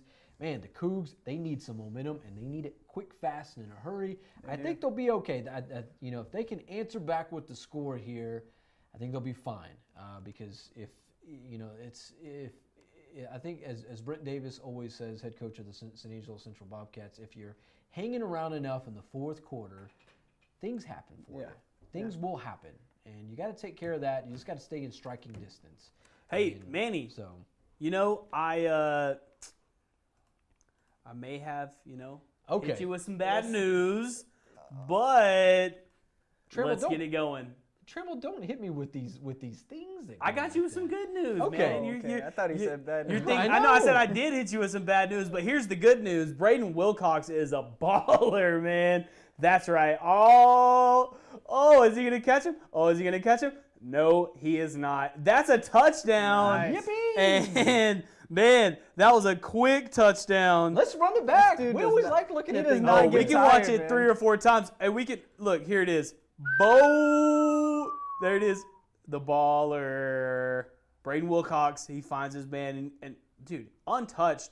Talk about a broken coverage. Was that maybe a zone right there? Cover three. like it. Had to have been. Cover 3. No one picked up Yeah. the seam right there. The number 9 right there. He was one safety. Oh, here's what it is. 1 safety high. Cover 3. They had the drop coverage right here, but this didn't drop safety far did enough. not come close enough over here. And Okay. that was just a wide open man. So now the big question is what to do with the extra points. Well, or the Manny, 2-point do you want me conversion. to just ruin your mood? Okay. Well, don't. Okay. Yeah. At least. I mean, don't just hit me with Don't the bad spoil it news with like that. Well, I just want to say the last score update we got was 20-18, and so I'm not sure if they got it. Okay. All right. Well. Maybe a little timeout was called. Need a good 2-point conversion play. Okay. All right. Matt Trammell there at the at the live desk tonight. All highlights presented by Eggemeyer's General Store. Christoval now trailing 20-18 following that Falls City touchdown in which they were able to get into the end zone there. So, hey, we're once again I'm in cool, striking distance. calm, collected. You know, I'm ready to go, baby. Yeah, Manny, the extra point was no good Okay. for the second time tonight. So it is, third time tonight, excuse me. So it's 20-18. Remember, it's still a 2-point ball game. They have to get a stop. Yeah. Y'all make it next week. That's the obvious. If y'all make it next week, I might have to fire that kicker. I mean, man, I don't even know if it's a kicker, man. These small schools, they don't really have a lot of kickers. Yeah. So we're going to go ahead and say that maybe Bo Jolly ain't banging it in or something. I don't know. But here's another thing I do have. Brent Blinkers, he was out there balling all night, getting some first half highlights, and I got him for y'all. Are y'all ready? Let's take it away, Trammell. Let's go ahead and do it right here. Cisco Post. There it is. The Lobos with the wrong spelling with the E. The heck with them. Let's see what happens. There they are, though. The Lobos. There they are. From my boys from West Texas right there. The Post-Nados. Those NATOs, wait, are they the NATOs? They're the Antelopes. The Antelopes. I'm thinking is the Golden Tornado. Yeah, but Post, still same thing right there. Those are my boys over there. So let's get it going. There they are. Post, the Antelopes. So, got a little nice little coin flip right here. Looking like little Purdue. First quarter, let's see. Post 110. Fumbles on the 11-yard line. Ball recovered by Cisco on this one. Next play, Cisco, quarterback number 14, Hunter Long's pass is caught by Dawson Herney, who fumbles on the play. Ball recovered by Post's number 1, Josiah Ward. Next play, Cisco, punt on the 4th down, and it is run back by number 20, Kersey Kirkpatrick for a touchdown, and that's from their 23-yard line, guys. 2-point conversion is good. Post is going to lead this one 14-0 at halftime. Wow, man. That's what I'm saying. The boys from West Texas, everybody always, man, West Texas, those ain't really Texas football. Those are those guys over there just playing their own sport. But guess what? The Post Antelopes, they're doing their thing. Wreckham, Lubbock area, I'm in. Trammell, I feel like there was a little Brian May in there. A little dinosaur. Oh, I love it. I love it. This is week 15 of the Texas high school football season. If you're just now joining us, this is Cover1 Live. In fact, for all the folks, if you want to hit us up during in the comment section, we'd love to hear from you. If you have a team, if you have a score, if you have a team that you're rooting for, hit us up. If you want to give us an update on anything related Texas high school football, heck, drop us a line. We'll gladly answer you there. Christopher Martinez, the score, I'm assuming, if you're asking for the score with Post and Cisco, 14-0 Post. If you're asking for the score for Christoval Falls City, 20-18 Falls City leading C-Town in that one there. So, oh man, hey, good one right here. Ashley Geary, go Cougars. I know Ashley, class of 2004. Heck, went to kindergarten with her. That's just how it is. Yeah, the Christoval folks certainly turning out tonight here on Cover1 Live. We appreciate you stopping by. This is a great show. We're seeing Christoval do some good things now. They've got a little momentum. They do. They got to get some defense right now. Got to get some definitely. defense. That's going to win them a gold ball. Yeah. And the last play that we saw was some broken coverage where it looked like it was just a breakdown in zone. Yep. In my day, it was called Falcon. Give a little wave, run down the field. QB1 throws it down. Now he just throws it backward forward behind his back. It's kind of secretive. Oh, so he sees that. Yeah, he sees it. Okay. Of course. It's his job. Coach Crane teaches them best. No Central. They're not even playing this week. Well they're going to be in action next week. It's still kind of TBD who they're going to play and where they're going to play. Yep. By the looks of things, Midland Lee and Odessa Permian, they will get home games there at Grande and Ratliff. Central, because they kind of in the lower end of the district standings there, they will have to go to a neutral site. The city of El Paso is not allowing, it's pretty much in that area, they're not allowing El Paso schools to play outside of the area. It's like a little border over there. So Manny, what do you think the chances are that we have a Central first round COVID victory? I mean, I wouldn't rule it out. And now the thing is, and I'll say this, I wouldn't even rule out a Central a loss in the opening round with that. Easy. You know,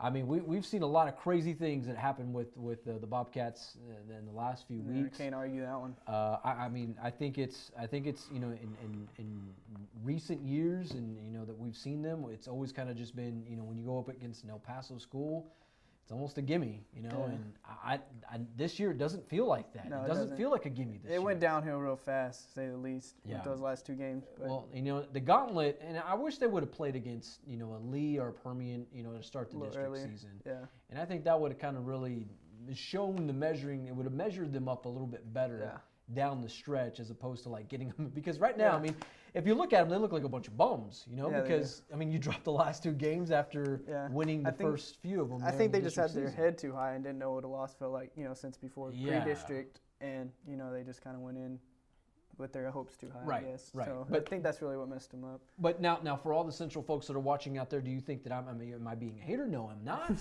Am I being a Matt Trammell realist? Yeah, I think so. But you know, I do think that they do have the possibility of winning. But you know, the other shoe there, this is a 50-50 game right here. It is. It really is. I'd like to see the Bobcats win wherever they play. I mean, heck, if they play, you know, I mean, heck, go play in Wink, you know, go play in Fort Stockton, Monahans, you know, I mean, do something. If I had to guess, and I've played playoff games here before, I would say they're going to go to the Panther Stadium up there in Fort Stockton. I mean, that's right in between that area right there, and they're not going to go all the way to Alpine. I think they'll meet in that middle in those smaller towns where they can get those COVID numbers in there. We can shove them in there real quick. Oh, easy, Trammell. And like, you know, it's going to be okay because no one, you know what I mean? Those cities over there like Fort Stockton, all those places, they're not big, huge COVID risk. So I think that they're going to at least play it in like you said, Fort Stockton or Monahans. But I really see that Fort Stockton, that is a great place. There's no one there. It would be a great spot for all of us to go over there. Why not? Why not? And it's you know, with small business, local economies. I mean, I'm sure it boosts the hell out of them there. Why not?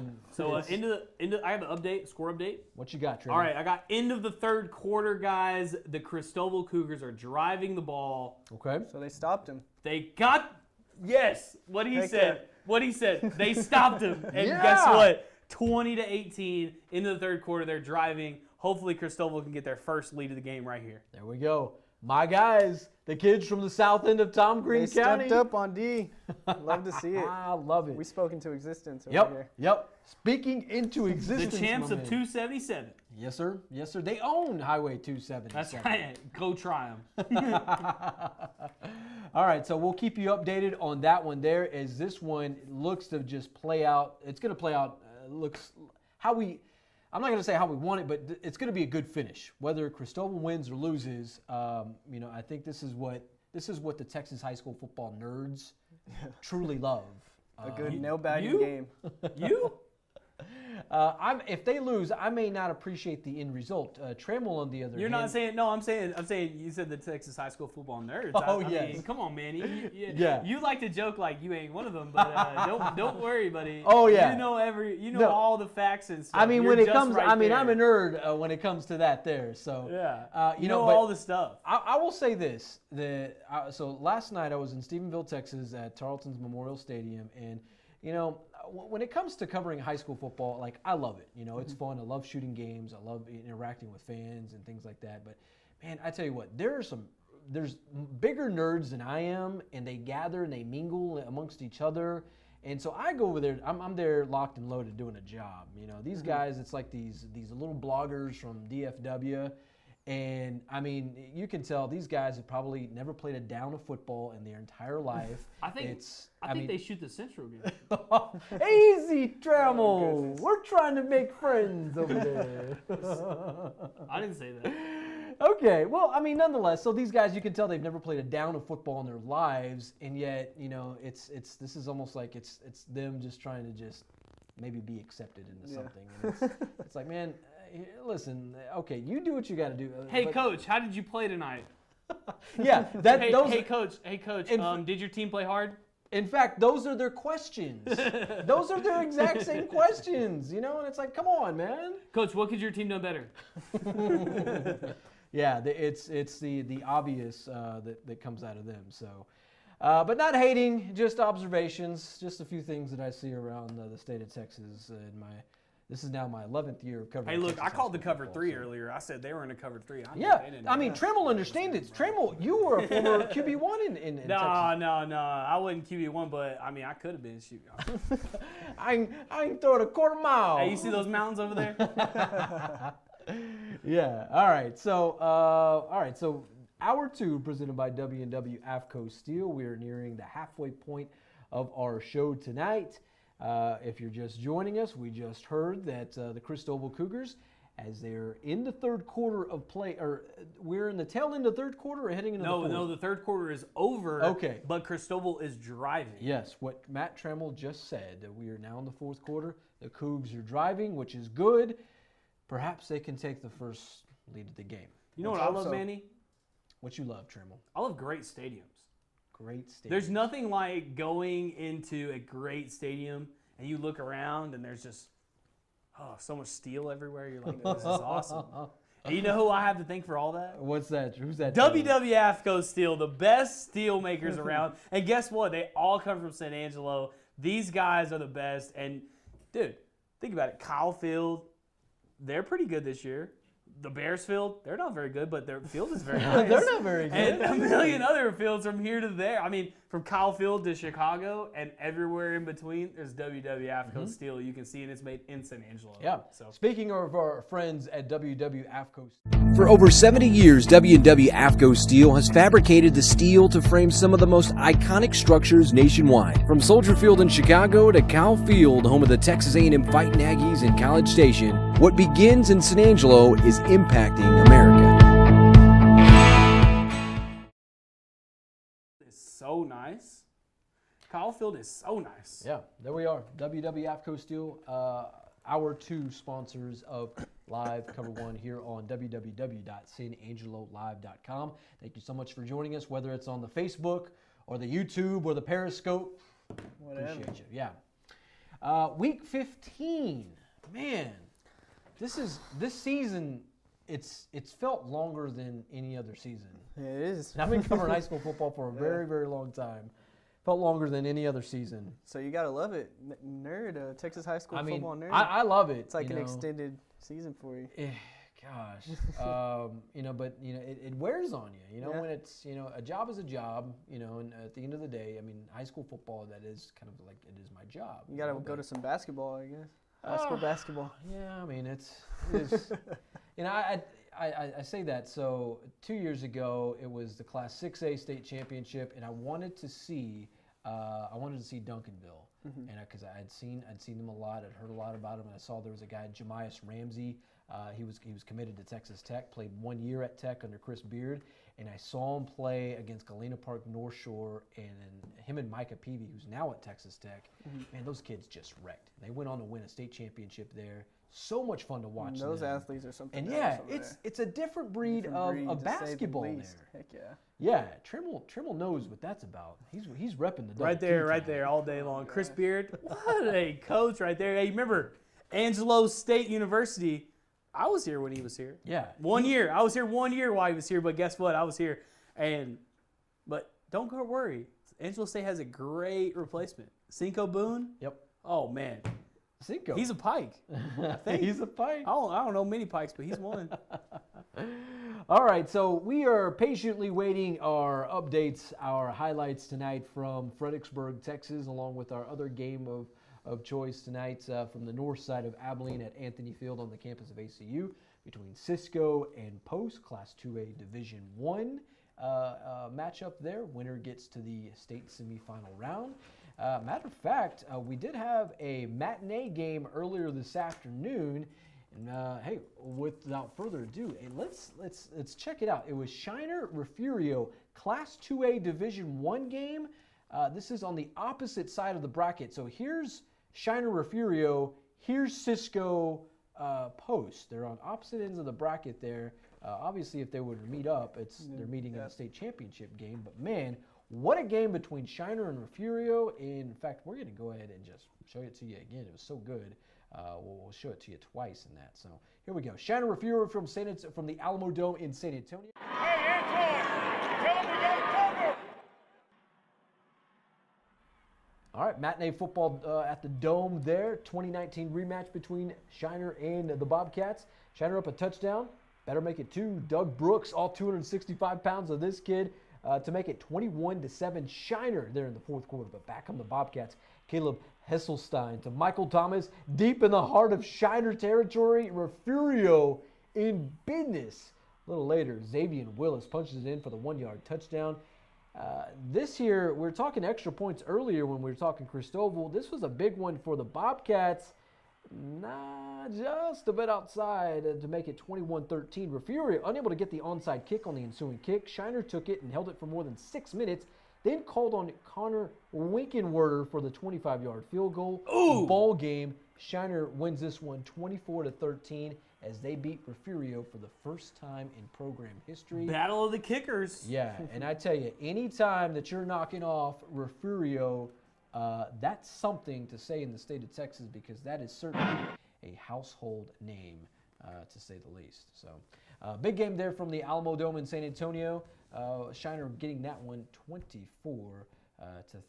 So, we'll look to catch up with some other additional highlights. I know we're nearing the 9 o'clock hour here in San Angelo, where we have boots on the ground in Fredericksburg. We have boots on the ground in Abilene. With Shiner, not Shiner, but Cisco and Post. These games, they run together after a while. Trammell, do you have any updates, any score updates? I have a crazy score update if you want to see it. Let's check it out. Here it is. Remember, Deersky and Deersky Realtors, the real estate professionals of Texas, bring you the San Angelo Live scoreboard, and let's go ahead and check it out. Remember, you can get all the football briefs, sports coverage, this video, plus a whole lot more videos right here on San Angelo Live /scores. Let's check it out. Richland Springs versus Strawn. Remember, Strawn was down, but the score didn't look like this. Final in this one, 59-56, Richland Springs. Barely. Wow, beat the Supermen 59-56. And I tell you what, so last year, Richland Springs, they 45'd Strawn in the state semifinal game at Shotwell Stadium in Abilene, and it was in the third quarter they called it. So that's impressive to see that Strawn came back and almost won it. And almost won this thing. Yeah, remember they were down by I think it was 10 points at halftime. Yeah, so, they were. Yeah. Good way to end this one, 59-56. Let's keep going. Cisco Post third quarter, 14-0. Actually, Post is winning this one 14-0, not Cisco. That's an error on our side. Springtown against Canyon. Springtown 14, Canyon 7. That's fourth quarter. Canadian versus Childress. Canadian is just beating the dog out of them. 31-14. That's fourth quarter. Llano up by 1 point in the third quarter. 14-13. That one's going to be very tight to come down to. Another one tight game. Hallettsville versus Columbus. 23-21. Fourth quarter ball game. Anyone's game. Malakoff versus Mount Vernon. Remember, winner of this one plays Brock. I'm sorry, not Brock. Jim Ned. Or Jim Ned. Look at that. Malakoff, Mount Vernon. Malakoff's winning 27-16 third quarter. Gilmore versus Cattle Mills, 24-14. Gilmore's winning the third quarter. Graham versus Salina. Graham still up, 20-15, but anyone's ball game at this point, third quarter. 20-18. Third quarter score. Fall City is winning against Christoval, but last time we heard Christoval was running this ball, driving this ball down the field. Wellington versus Mckamey, 22-18. Wellington's winning this one in the third quarter. That's Anyone's a tight ball game. game. All these games are super tight, so y'all got to have to check them out on San Angelo Live /scores. Franklin versus Buffalo. Franklin 21, Buffalo 14 at halftime. Ilias Fields versus Wascom, 28-27. The Fields are taking that one by 1 point, but it's just halftime. Carthage versus China Springs, 24-7. Carthage is up at halftime. Timpson versus Beckville, 22-6. Timpson's up at halftime. Lindaville versus Kilgore. Lindale, 27. Kilgore, 21. That's a third quarter score. Mart is up huge right now. Defending state champion, 41-23. They're going to play the winner of this Christoval game, so they're going to play Christoval next week. Well, I hope so, Trammell. Balmorhea versus Groom, 44-38. What a freaking ball game, 44-38. That one's final. Balmorhea is going to take that one, six-man game. Is that six-man? Yeah, that is. That's right. six-man. That was right. Crawford versus Bosqueville. Bosqueville. I learned that name tonight for nothing. 35 to nothing in the third quarter. The Pirates Crawford's of winning Crawford. that one. Shiner right now. They beat Refugio. We just saw that highlight, 24-13. Win throws against Munster, 30-20. That one's final. Gunter beat Eastland 61-28. And that is all the scores we have, but we have not all the scores we have. Trust me, we have scores across the state of Texas. You can check out these plus a whole lot more on San Angelo Live /scores. Look, check them out. We got sports coverage, football briefs, videos, this video, all kinds of highlights everywhere. Deersky and Deersky Realtors, the real estate professional of Texas, is bringing this to you. Remember, San Angelo Live /scores. Back to you guys. All right. Thank you, Matt Trammell. And Trammell, I do see something in our group that is related to highlights. I'm not gonna say anything. I'm not saying it's. I took a peek at it, but I saw enough. So Trammell, hit us with the one that folks here may here it is, guys. Like first. Here it is. So we said Christoval was driving. They got stopped, and Fall City took up the ball. Another fullback dive, and that's gonna bring it up to, man, a 2-score ball game on this one. We can keep running it, keep watching it. But after this one, it's going to be 27-18. So 2-score ball game. Christoval's going to have to make some plays going down here in the stretch. Okay. All right. So, man, the panic button, I mean, we've got to be well into the fourth quarter now, probably at the halfway mark of the fourth quarter. This game is just moving down in Fredericksburg. A lot of running in there. Yes. Not a whole lot of stoppage time in there. So we'll see kind of how that one continues to play out there. We also do have another update from Anthony Field on the campus of Abilene Christian University between Cisco and Post. We'll check in on that one with Matt Trammell here in just a bit. But, man, this showdown with Fall City and Christoval, man, just when we thought they were driving, when they had it right on the grasp of their hands to take the lead.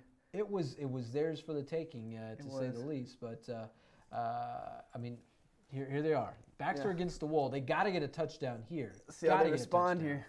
Because they need one. And of course, they got. We've been talking about it all night. They got to find a way to get it stopped. Yeah, they have to. Because if you only score 6, what is it, 27-24? So that's a 3-point game with the kicker that hasn't been making extra points. Kind of hard. You might have to go for 2 at that point. Yeah, definitely. To see how that one kind of shakes out there. So going for 2 is probably the theme for the rest of the night as we kind of check in with the rest of them. So 27-18 right now. If you're just tuning in, Christoval now trailing Fall City here at what looks to be halfway at the halfway point of the fourth quarter there in Fredericksburg, Texas.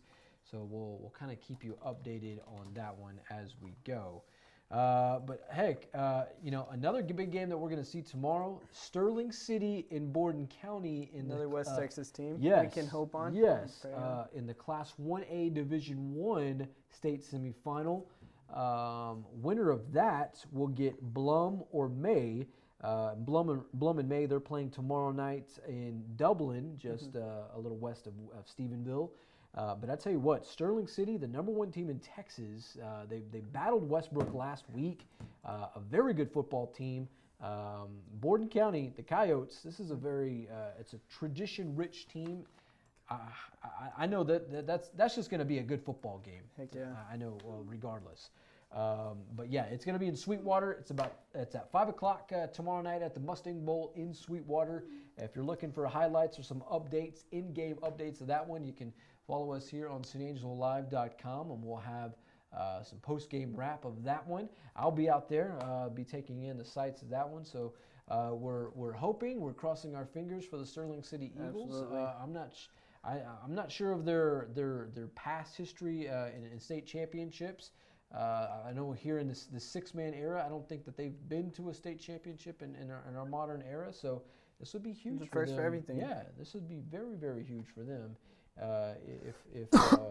if they can get to that point. So we'll see how that kind of shakes out there. Trammell, how are we looking with some of these highlights? Just give me. I'm getting going really fast. All man. right, Matt Trammell, efforting, of course. at the live desk. All highlights tonight presented by Eggemeyer's General Store. So, hey, let's with it being the 1A through 4A, let's check in and let's see what's going on in Class 2A Division 2. This was Windthorst in Munster under the Thursday night lights, and I tell you what, it was a pretty good ball game for a bit until, well, of course, one has to come away with it. Let's check it out from under the Thursday night lights. All right, Class 2A Division 2, Region 2, Windthorst Munster hooking up there. Winner gets Mckamey or Wellington. First quarter, Trojans with the rock. Max Owen looking deep, and what a ball as he finds Kyle Wolf for the big gain there. A little back shoulder. Right yeah, there. that's all right. Late on the drive, Ethan Belcher for the how you doing 1-yard touchdown, giving Windthorst the early 7-0 lead. But here come the Hornets. Trent Anderley up and over, and this one is tied at 7. Second quarter now. Or remember earlier that Kyle Wolf kid, making the grab here, taking it in for the 3-yard touchdown to make it 14-7 Trojans. Second quarter now. Windthorst looking to make it a double-digit lead. That they do courtesy of Max Owen to Cy Belcher. 2-point try good, 22-7 Windthorst. Yeah, Trojans go on to win this one 30-20 under the Thursday night lights. So they get the winner of Mckamey or Wellington in that next round. All right, Matt Trammell does have an update from Abilene for us. Here we go. That's it. Oh, that was the 2-point conversion right there. That's going to be – oh, wait, that was a touchdown right there, actually. That's going to bring it 20-0 right there after that first one. Man, what a quarterback sneak right there to get him in the end zone. All right. So then the next one is going to be even better. So let's just watch that one more time. You know, a little cute QB sneak right there. Now, here we go. Next drive right here after a fumble. This one's even better. So, quarterback takes a snap, fakes the handoff, and he's got a play-action pass, but the defense is all over it. Oh, just kidding. Tip drill, and he's going to hold on to that one. Man. We're going to watch it one more time. Fakes the handoff, rolls out to his left, and just finds the guy right there. Luckily, that cornerback plays cornerback and not receiver because that might have been an interception, but instead, that's a touchdown. That's it. And Post is going to lead this one 26-0 with 1:17 left in the third quarter. Man, the tip drill. Gosh, he had it. The tip drill, man, that's crazy. You know, you always keep your eye on the ball no matter what. So that's what they did right there. They kept their eye on the ball and went ahead and got it done. Yeah, let's have one last look at that, Trammell. Yep, so it's going, and tip, and touchdown. Gosh. Also have a score, an update from the Christoval game. Wilcox just fumbled the ball, so Beavers ball right now as this don't look like, in the words of Christoval, no damn game. It looks like a pretty tough game against the Beavers. All righty, so man, so that's going to be tough. That is very tough. If Falls City ends up coming away with the score. Now is not the time to fumble. Now is not the time, and we don't see a whole lot of turnovers come from Brady Wilcox. No, we don't. So. More like the other two-word touchdowns. Yeah. But might be a little too late in this one. Sorry to break your heart, Manny. I know. Well, it's it was either I think. I'm not going to say it was going to be one of these weeks. You just kind of have to anticipate it because even if they were to win this week, next week would be extremely tough. I mean, you're playing against the defending state champion Mart. Mart is a very good football team, and I tell you what, I've seen a lot of good stuff from them. So, all right, Trammell's waving us down here. Trammell, what you got? Oh, man, nothing good here. Here's that Braden Wilcox fumble that I talked about right here. It was just on a simple quarterback run that the defender just kind of ripped it out of his hands. It's going to be the Beaver football as they're already down by 2 scores here, so Christoval's going to have to make something big right here, or we may be done with Concho Valley football besides the Eagles. All right. At least we got the Eagles. Yeah. And Speaking of the Eagles, Sterling City, they're going to play tomorrow night and hopefully get a good win. They got enough West Texas battle right there with Borden County, so it's going to be a good one. Yeah, well, it's not over down in Fredericksburg, so let's just get that straight. hey, there's been some miracles. We still got time. I'm not sure how much time is on the clock there. Maybe we should check in with Bellini to see what's going on with that. There's 1 minute and 21 left. Oh my gosh, you're killing me. Manny, has that panic button left your paint can? Oh, okay. So the panic button is, we are now embracing the panic button here. So we need something to happen quick, fast, and in a hurry. Miracle at the Battling Billy Stadium. All right, we do have an update from Anthony Field in Abilene between Cisco and Post. It was 20-0. Post was leading Cisco in that one, Trammell? That's right. Post has been leading this one the whole game, and let's go ahead and see what's going on. Oski!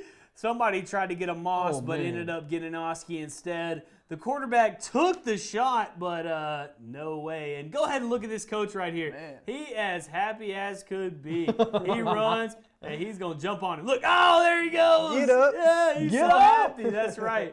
And that's going to go ahead and probably seal this one for the Antelopes as they're going to move into the 5th round. And state semis, we might be looking at a post-state championship, guys. Man, wow. That's unfortunate for Cisco because they're a very run-heavy team. So this is kind of like playing out of their element when it comes to that. So it's kind of tough when you're certainly having to play from behind. Guys, I'm sorry. I'm the Grim Reaper of Texas high school football, and I have another team that I'm going to declare dead. Oh, Trammell. Unfortunately, guys, tonight the Christoval Cougars have fallen to the Fall Cities Beavers 27-18. So that's going to be it for the Christoval Cougars. Nothing at all to be ashamed about at all for this season. This Christoval team made history. So you can't be upset. As well, you can because this is a very tough loss because they were in it the whole game. But at the same time, 100% props out there. I'm sorry, Manny. Give me your thoughts. Well, man, I think their volleyball team's still in it, isn't it? Aren't they? Like, seriously, I think they are. I saw a car the other day decorated with lady volleyball. I tell you, man, for them, it's always. No matter how long you've been out of a playoff run, if you come up short in it, it just hurts. Even it stings because they've come so far, and this is such a good football team. Yeah, it is. It really is. Certainly, and I know Braden Wilcox is a guy that you can look at a lot because he's been a starter since he was a freshman. But man, just the guys that have been around him, the Weston McAllisters. You look at some of the other guys, the Clayton Edmistons of this group from last year, and a bunch of these other guys, the Fava kids. I mean, it's a long list of them, and man, it's to come up just a little shy on this, man, that hurts.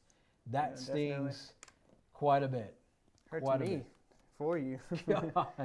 Because they were fun to watch. Definitely they Wilcox were. And them boys, they knew how to It was a great 4 years there for Mr. Wilcox. Mr. Wilcox. Yeah.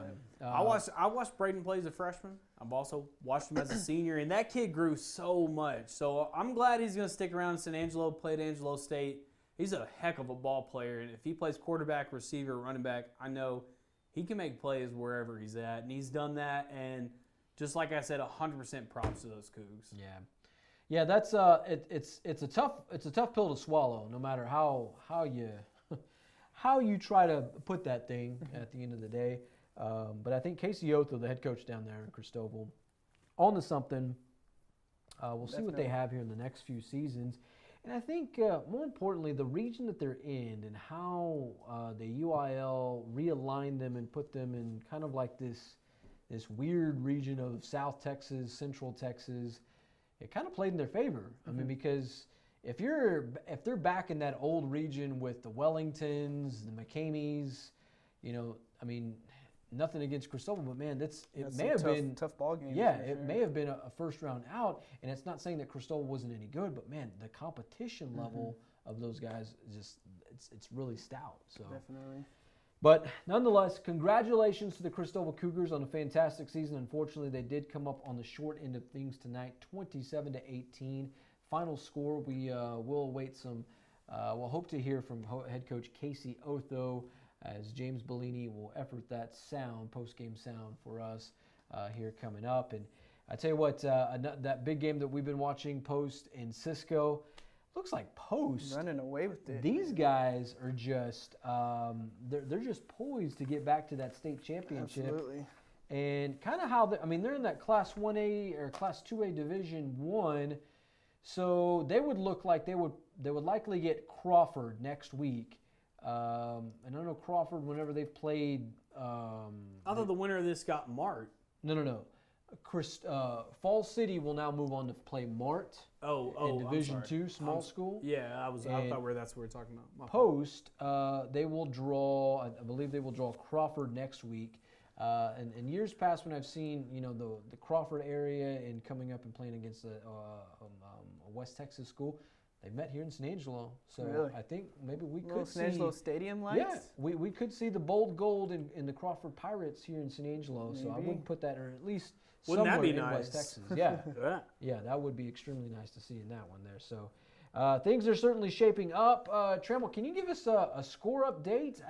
I 100% can give you a score update. I love giving score updates. One score update. I know you are truly the bearer of bad news tonight. One score I'm very interested to see is Mountain Vernon and Malakoff, because that is who will play Jim Ned next week in the state semifinal round. Trammell, take us away. Well, Manny, if you want to know, guess what? I'm the guy to tell you. Deersky and Deersky Realtors, the real estate professionals of Texas, they are the guys bringing it to you. That's right, Deersky and Deersky Realtors. They got the scores, they got the sports, they got the everything you need, the videos, whatever you need, they got it. And trust me, it's all on San Angelo Live /scores.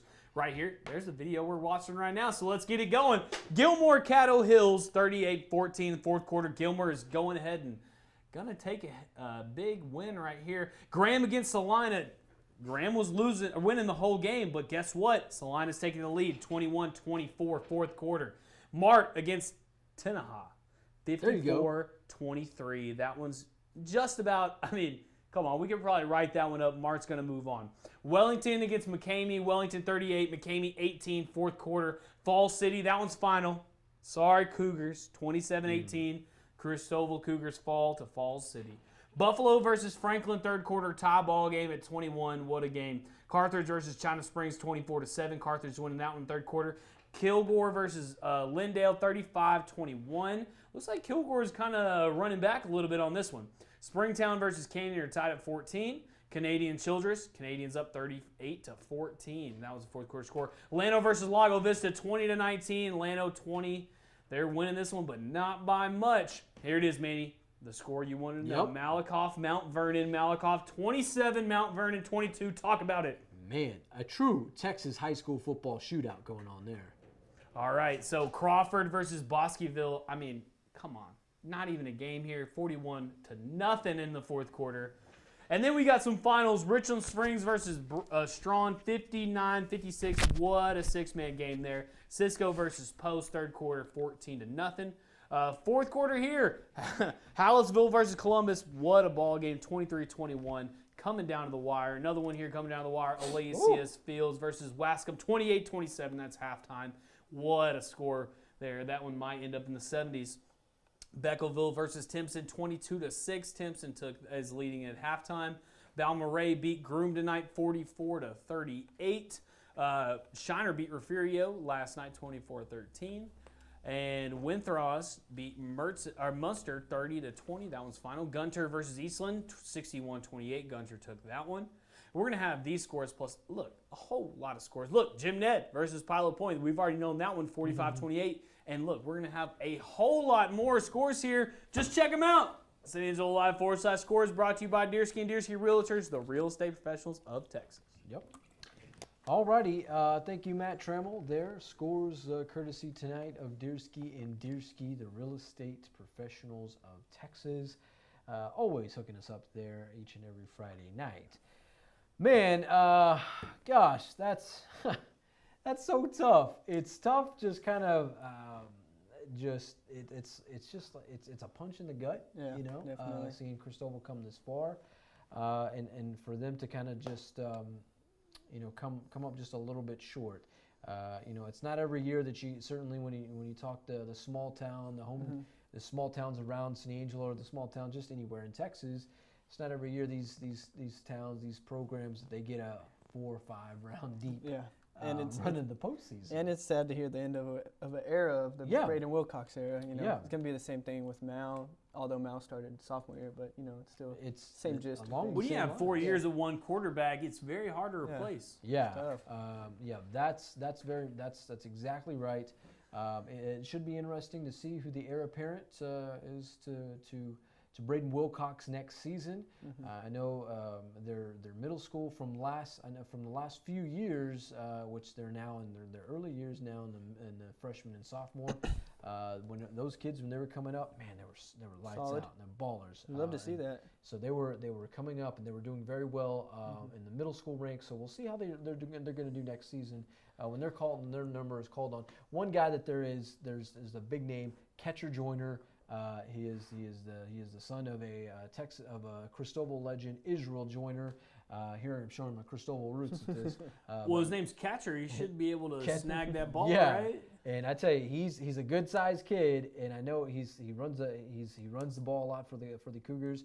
I'm almost certain that he'll be back next season with the vengeance. So is Fava a senior? Fava is a senior, yes. And so is Bo Jolly, huh? Yeah. They're going to be losing a lot of guys. The trio. There are a few more Favas left, though.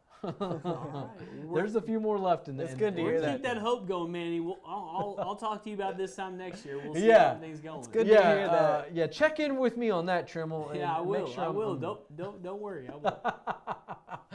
Trammell is the Grim Reaper tonight. If you can't tell, tonight. If these are Wall fans, they already know. I know. Yeah, man. That's just bad. But yeah, I mean, I think for Christoval, this has been a fantastic season. Nothing to take away from them. I think they'll have a bright future from what I've heard from you, and a great coach over there. Yeah, I think they'll be back. I'm not sure if it'll be 4 rounds deep, 5 rounds deep. I know with Mart, with them graduating a lot of those kids this spring, it kind of opens up the field a little bit. Who knows? So yeah. Hey, by the way, so we subscribed to a little Texan Live tonight. Yes. They sent me an email. It was a live feed. They gave me a little refund tonight. They did. Nice. I like to hear that, man. I was telling Manny they need to give him a refund because they were we were up, patiently waiting to see if that feed was going to come available to us tonight. Hey, don't worry. You know what worked? What's that? That's Cover1 Live, guys. Yes, indeed. Matt Trammell always taking care of us. Cover1 Live. Cover1 Live, the best live show on the planet. Yeah, we've been bringing you highlights pretty much as they happen, scores as they happen. Looks like Matt Trammell. I got another one. Speaking of updates, I got another one. Are y'all ready, guys? All right, what do we got here, Trammell? Here it is. We got a little pole stand-elope action right here. Man, talk about just a run all the way. They ain't gonna touch this guy. Look, y'all gonna watch it again because y'all probably missed him because he ran by everybody. Here it is. Just a pitch back to the left side, and defense that's gonna go ahead and take it there. Look at number 11. Wow. Nonchalant. Hey, look, great attempt, number 11. Just a little power left. Hey, number 11, you really tried to go make the receiver should have knocked him on his butt. I would have. I mean, come on, man. Come on, man. Look at this. Man. This is just a sweep left and just a touchdown. Yeah. And you know what?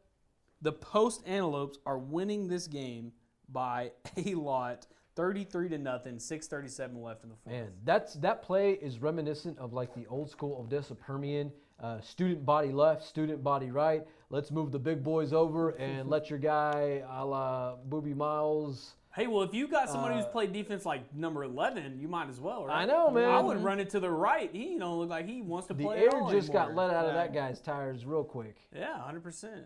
Man, and that's for Cisco to drop one of those tonight like that. I mean, because Cisco's a reputable program. We saw them earlier this season against the Wall Hawks. Wall kind of figured them out, to say the least. But man, that's a program. Manny, weren't you talking about this team's a defensive team? Yeah, they Number are. 11 must not go to that school. Not tonight, they are not.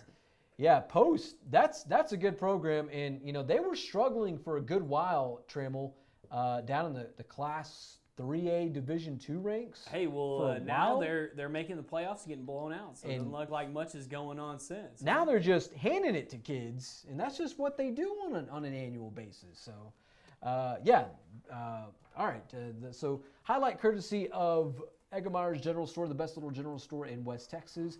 Video also courtesy of Brent Blinkers, bringing us work tonight from Abilene, Texas, the site of that game there. So, man, so next week, we're getting down to we are literally filing down our coverage of Texas high school football. We're hoping, we're praying that we get one more. For sure, we're going to have San Angelo Central next week against somebody from El Paso. We don't know where that's going to be just yet, but we're going to have them playing football somewhere, at least for one more week. You know, we're hoping that they do get a dub, because that means that we will get one more game with them. Some more Malachi Brown. Yeah, we extend the Malachi Brown tour one more week. Then, of course, tomorrow, if Sterling City does happen to pull out the dub for us tomorrow against Borden County, well, then we get one more week. Some more Eagles. Yes, and we get the Eagles at Jerry World in 2 more weeks. Nice. Dibs on going. I'm just kidding. The live desk, really live. You know what I'm saying? Yeah. You're gonna have to fight off Bellini and Blinkers. Right. Those two guys have been putting in some serious work and smiles. Hey, what are you talking about? I have to drive 2 minutes every day to get to San Angelo. Yeah, making that drive last night to Stephenville. Gosh, and I was telling you, Christian, I was like, I never can just that drive. I never can gauge it well enough, and it's just going through Brownwood and Early and Dublin and Comanche, and it's like, oh my gosh. And then coming back was the worst. You know, I got here at 1:30 in the morning, and it's like brutal. Was not a fan of that, but. So big game. Some words. A big game tomorrow between Borden County, Sterling City. Hopefully that they have enough to make it there. Let's see, Trammell, if you can get it ready for. I'm ready. I'm always ready, Manny. You keep telling me to get stuff ready. I'm ready, buddy. But I'm not sure this is going to be very what we want to hear. I guess maybe is the word I'm looking for. But either way. Y'all go ahead, check this out. This is Casey Otho right here, head coach of the Christoval Cougars, just talking about the game tonight. Your head coach, Casey Otho. What's up? Not much, man. It hurts right now. It hurts for these kids, but what they've done for this community, what they've done for this school, what they've done for these underclassmen is, it's special. It's certainly nothing to hang your head about. I mean, this is deep in the playoffs, and this is the best run in school history, and no team's going to be a pushover. No, we knew that coming in, round regional final game, they're here for a reason, we're here for a reason, and again, I'm just proud of these kids, and they fought hard, we gave them all the Falls City could take right now, and I'm proud of them for that. Specifically Braden Wilcox, will you talk about him for a minute? He's a special kid, he's come a long ways in his career, and he's gonna continue that career to the next level, and he knows that, I know that, I hate to see him leave, but we got guys coming, and I'm proud for him, proud for the things he's accomplished. He's really led this team, him and a bunch of the juniors have really led this team to where they are today and where we're going to be in the future. Talking about the X's and O's a little bit, it seems like when y'all came back out at halftime, y'all focused on the passing game just a little bit more. Did you see something in the first half that you thought you could exploit? Yeah, we knew that we were going to have to get the ball in the air a little bit, to kind of open up the run game more. And they got a good defense. They're going to play hard. And like I said, we're here for a reason. And I don't have much except I'm just proud of these guys. All right, Coach. You got anything else? All right, man. Head coach of the Christoval Cougars, Casey Otho. Man, those are tough interviews. Definitely. Certainly when guys like that just put their hearts they put their hearts on it in the whole season, invest in these kids, the program, the community. Christoval was ranked one of the highest. They saw one of the highest rankings that they've ever had in 11-man football. Number 7 in the state of Texas at one point. That's a good feat. That's a good feat for sure. So yeah, it's been real. It's been when it comes to that. So yeah, it's going to be interesting to see what happens with them, here in the next coming season, and certainly with next season. It'll be fun to watch. Definitely keep an eye out for sure. Yeah, and it'll be fun to see what happens with Braden Wilcox. Yeah, new heir apparent, as you said. Yeah. So Coach Otho kind of just sharing his words with us tonight. The Cougars falling in the regional final round 27-18 in that one there in Fredericksburg, Texas at Battle and Billy Stadium there. We are waiting still a number of other final scores to give you. We'll check in on that here momentarily. But one other, so the winner, so now this region is officially kind of set up. So it'll be Fall City representing that area, the region 4, and then it'll be Mart representing region 3. Man, that's going to be I'd like to say it's going to be a great football game, but when I've you're heard dealing some good things about Mart. I don't know if they can put up with it. I mean, those kids, they just got kids. I mean, they look the size of them on their offensive line, defensive line, because those kids play both ways. I mean, they're massive. And then they got some guys. I mean, they're getting ready. They look like they're getting ready to play on Saturdays. Hey, the bigger they are, the harder they fall. So maybe Fall City can pull something. So we'll give. I mean, we saw Brock take the L, and that was something to see, man. That's exactly right, Christian. So yeah, I would not rule that out of the realm of possibility there. But yeah, it's Fall City will most definitely have their hands full next week against Mart. That site is to be determined, so we'll see where that one ends up, and where they're going to play with that one there. Excuse me. So we are now efforting a Zoom call with Ryan Chadwick. He is usually our resident Bobcat connoisseur. Tonight he is pulling Christoval duty with the Cougars. A little Cougar talk. Yeah, a little Cougar talk. So he'll give, and he has some very good questions there in the post-game interview with Casey Otho, head coach of the Christoval Cougars. So we'll effort a Zoom call with him momentarily, and we'll get his final thoughts on this game. But man, oh man, and we talked about it, Christian. It was going to come down to defense, and obviously they couldn't get that last stop, and when you can't stop them, it's one thing if you're scoring, but if you can't stop them, it's going to be a long night. It's tough just having Fall City, keep scoring and scoring. And I know Braden Wilcox, he plays both sides. A lot of those people play both sides, so it's hard to jump right back on offense and just, go full steam ahead. And, I mean, obviously that led to a fumble. I'm sure those guys were winded. Wilcox probably hadn't seen a defense like that. And I don't know how long, because, I mean, he scored 6 touchdowns last week. It's probably been some time since he's seen a defense that's been. I think maybe that shocked him. Yeah, that's probably right. That's willing to kind of play at that level. Yeah, so at least play mean like that. They've been playing those teams that haven't been playing very mean. They've been playing some weak defenses. So besides El Dorado, when they actually had some fight in the dog, have they actually had to play somebody who was had a willing defense that was going to go make those plays? And I think tonight, not that they saw that defense, but they didn't have that defense to make those stops. Yeah. So not only were they not able to make the stops, but extra points probably killed them. Yeah, that's a good point. If you can just get two of those 2-point conversions, it's a tie ball game. Yeah.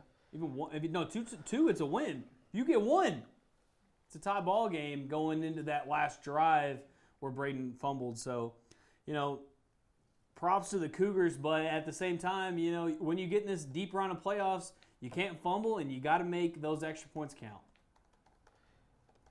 Absolutely. So I have a final score here. Our last game that we had highlights from, 33-0. Post won. The Post Antelopes. Go West Texas. Love it, Carrie. Go wreck them.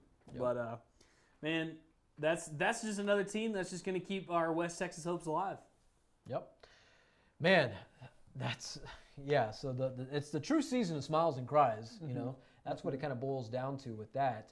So I think Post, I think they're well on their way to representing West Texas in another state championship. Last year they fell just a little shy to Refugio, who's just, I mean, head over heels, a very good football team. And they ran into a buzzsaw that is the Shiner Comanches this afternoon down at the Alamo Dome in San Antonio. So, I mean, I think if I was a betting man, I would say Class 2A Division I, it would be Post and Refugio. And Shiner. Yes, Shiner. Post, Shiner, playing for all the marbles in Class 2A Division I. So let's hope so. That's a West Texas team. Yeah. I mean, come on. Yeah, man.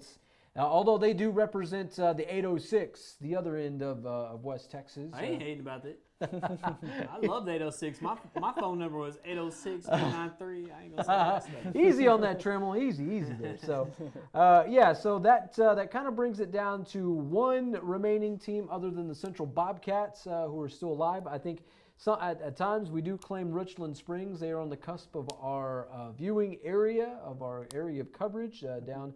They kind of border a little bit of the Central Texas area, but they are also headed off to the state championship. They will get the winner of, I believe it's Balmorhea that they'll get. So did we see that, Trammell? Balmorhea. Did Balmorhea beat Groom tonight? Let's see. I know that coming from the San Angelo Live scores desk. Yeah. Balmorhea won 44-38 tonight. 44. So yep, 44-38. So here we go. So it is in Balmorhea. They are a West Texas team. That's from the that's the Basin right there. Yeah, the Basin kids. Yeah. So we will see Balmorhea, Richland Springs in the Class 1A Division II state championship game at Jerry World here in 2 more weeks. They'll have next week off, and then they'll play for a state championship the week after. Balmorhea tradition. I mean, that if you want to talk about the week off. It's basically to allow to catch up with all the other classifications. That's just kind of how they've done that. And there's not as many schools in that as what they are, so that the rounds aren't as comprehensive at that. So, but yeah, if you want to talk one of the more a tradition-rich team, Balmorhea, that's probably in the same conversation. I know you go back to the 1980s, and here I'm going to nerd out for you in six-man football. You go back to the 1980s, early 90s. Heck, when Christoval was in its heyday of six-man football, they had some knockout, drag-out battles with Balmorhea, and so we're going to see that. You know, Balmorhea. I mean, it's those families. I mean, those kids. They'd imagine that they're growing up with, and they're coming from. They're the offspring of some of those folks that played in those epic battles from the 80s. And on the other side, it's hard for the coach to find enough fingers for all those Richland Springs rings, man. He's like Bill Russell. All those rings. Yeah, I think he's going for number 10. Wow. That's one each finger. I know. But at the so we talk like Richland Springs is right there. Here's how I determine it. If you got to drive to the grocery store in a big city, or you're going to go to the mall in a big city, where do you go? Richland Springs probably does not go to San Angelo. Probably not. Sterling City, they definitely go to San Angelo. Okay, see that's a good way to all put these, it. so that's our last true ones, and those Eagles are balling. Yeah, I mean, come on, they beat the number 2 team twice. They played Westbrook twice this year, beat them both times. I mean, those Sterling City Eagles are our last hope, guys. Yep. In fact, so I did receive a message from a member of the Richland Springs community earlier this week, and courtesy of Barry Fikes. Thank you, Barry. Always appreciate you watching Cover1, tuning in with what we're up to. Congratulations to the Coyotes tonight. He shared with me that Jerry Burkhart, head coach of the Richland Springs Coyotes, will be shooting for now with this state championship bid. So he's going to be going for number 10. Number 10. That is correct. So number 10. 10 state championships in program history. That's crazy to think. The most in the state of Texas. So I believe I know last year he was tied with Gordon Wood, the late Gordon Wood, one of the most legendary head coaches in not only just West Texas, out in Stanford and Brownwood, but in all of the state of Texas. I mean, you mentioned Gordon Wood in the coastal Bend area of Texas or the greater Houston area. People are going to know who Gordon Wood was if you follow Texas high school football. So the company that Jerry Burkhart is in at Richland, the head coach at Richland Springs, I mean, pretty solid company. Yeah, I mean, when you start boiling that thing down. So, Richland Springs, Balmoral, 2 more weeks at Jerry World. Tomorrow we will see Borden County, Sterling City. A trip to the state championship at AT&T Stadium is on the line. Blum May out in Dublin. That's another game that's on the line with the bid for the state championship as well. But yeah, we're literally getting to the nitty-gritty things. Trammell, can you hear me? I know we were efforting. Can you hear me? Ryan Chadwick. Yes. Okay. Yes. Are we good with Ryan Chadwick? Hey, we are live with Ryan Chadwick right here, Bobcat connoisseur. But tonight he was a Cougar connoisseur. So, Ryan, just explain to me. It was a crazy game. A lot of points scored. Not a lot of defense, but give me your thoughts.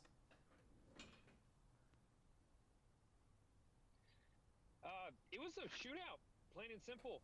And I would argue that there actually was a lot of defense. There's a lot of punting, a lot of stops. It's just that fast-paced, a lot of possessions, you know what I mean? In the end, Cougars kind of ran out of time. One costly fumble there at the end pretty much sealed the deal for them, but it honestly was neck-and-neck game, back and forth. It was like two fighters slugging each other in the boxing ring. It was fun to watch. So, It was a battle the whole game. You know, extra points kind of may have cost him. But coming down to the last couple plays here, Braden Wilcox fumbled the ball. But did you see any hope for that Christoval team of scoring right there and maybe taking the lead or just getting a little closer there at the end? Well, at that point in the game, it was still a two-possession game no matter what they did. So there would have been some miracles happening, like an onside kick after a touchdown or something like that. But the way that Christoval was moving the ball the entire night, it was possible. They just, again, ran out of time. So you talked, or at least Bellini sent us the highlight of Coach Otho giving his after press conference. You know, the Cougars had a very good year. They set all kinds of history. You know, they were the first time in 11 men they've made it this far. Was Coach Otho a little bit? Would you say what kind of was his feeling or his mood after this game? He was emotional. That's the only way I can describe it. He really felt for his kids, his players. You know. This was a big deal for the community, and Coach Otho said as much, what these kids have done for the entire town of Christoval. He said he feels for their loss, and he's hurting with them. And he did make a very good point in his speech to his players afterwards. He said the pain will go away, but it's like these memories and these lessons will last you forever. So he basically was telling him good job and how proud of him he was, and he was very complimentary of Wilcox as well. And yeah, he just, of course he's sad, but very proud of his players tonight. So you've been following the Bobcats religiously. Now we're sending you to a Christoval game where things are a little different. Kind of just talk to us about just the difference in the games and just what the Christoval team maybe brought to the table that was just something just really good. Well, the first thing to note is on offense, the stars really shine in these smaller schools. It's less of a efficient team cohesion, you know, well-oiled machine, kind of like the central offense is sometimes, you know, like they will methodically take 10 and 12 play drives passing the ball, and it's more of big play here, big play there. But it was, in my limited exposure to these guys, they're a lot of fun to watch. It was different seeing Fall City. It's a different style of the triple option from what I've seen from schools like Wall, but there were some big boys too. They just grounded out. So it was different. That's my honest opinion there. It was just different. All right, final question. Just a little preview for next week. You're the Bobcat connoisseur. We're going to go play El Paso next week. Kind of give us your week before preview for the Bobcats. Well, hopefully we actually get to play them. Hopefully, they are healthy enough to travel, and COVID's really bad in El Paso right now, so hopefully the game still happens. It's looking like we're going to be in somewhere like Fort Stockton or Grande. I haven't heard for sure where yet, but historically the Bobcats play very well against these El Paso schools. They did well enough in district this year to not be playing whatever powerhouse they have out there, and kind of fingers crossed kind of thing. But I don't see the Bobcats having much trouble advancing to the second round of the playoffs. If anything, it's going to be a good game, but the Bobcats are going to come out on top, and we'll see if we can get the Cats 3 rounds deep this year. All right, Ryan. Well, we appreciate you going out to Abilene. Anything else you'd like to say to the folks before we hang up with you?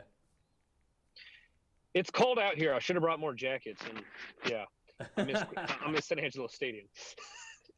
All right. Well, thanks, Chadwick. This is Ryan Chadwick, our Bobcat connoisseur, now our Cougar connoisseur. Thank you so much, Chadwick. We'll see you next week. All right, guys. See y'all later. All right, Ryan Chadwick making it happen tonight. In fact, you can catch his write-up on SanAngeloLive.com. Normally hanging out with the Bobcats, the Central Bobcats. He's hung out with a little bit of the Wallhawks earlier on in this season. Of course, we always enjoy getting his take on things. He's very much like Trammell, and he's a realist. He just gives it to you straight. Yep. There's no sugarcoating in it. And I think, and this may be throwing shade at the other media in town, but I think, I think our group, certainly when it comes to Trammell, when it comes to Chadwick, we're just real. Yeah. I mean, we're real about it. We're just going to give it to you. I don't care about your feelings. And I think that's, we care, but yet we're not trying to throw any false hope. Yeah. And so. Too many snowflakes right now in the world. Snowflakes in the world. That's the best way to put it, indeed. So, hey, before we move along in the show, let's take a quick moment to hear a word from our sponsor. We're the general store with a story to tell.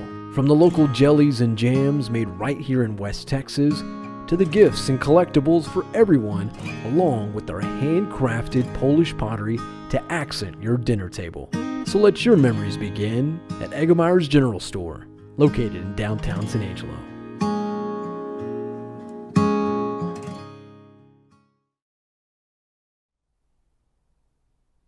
All right, Eggemeyer's General Store, proud presenter of our video highlights tonight. It's the best darn little general store in San Angelo in West Texas.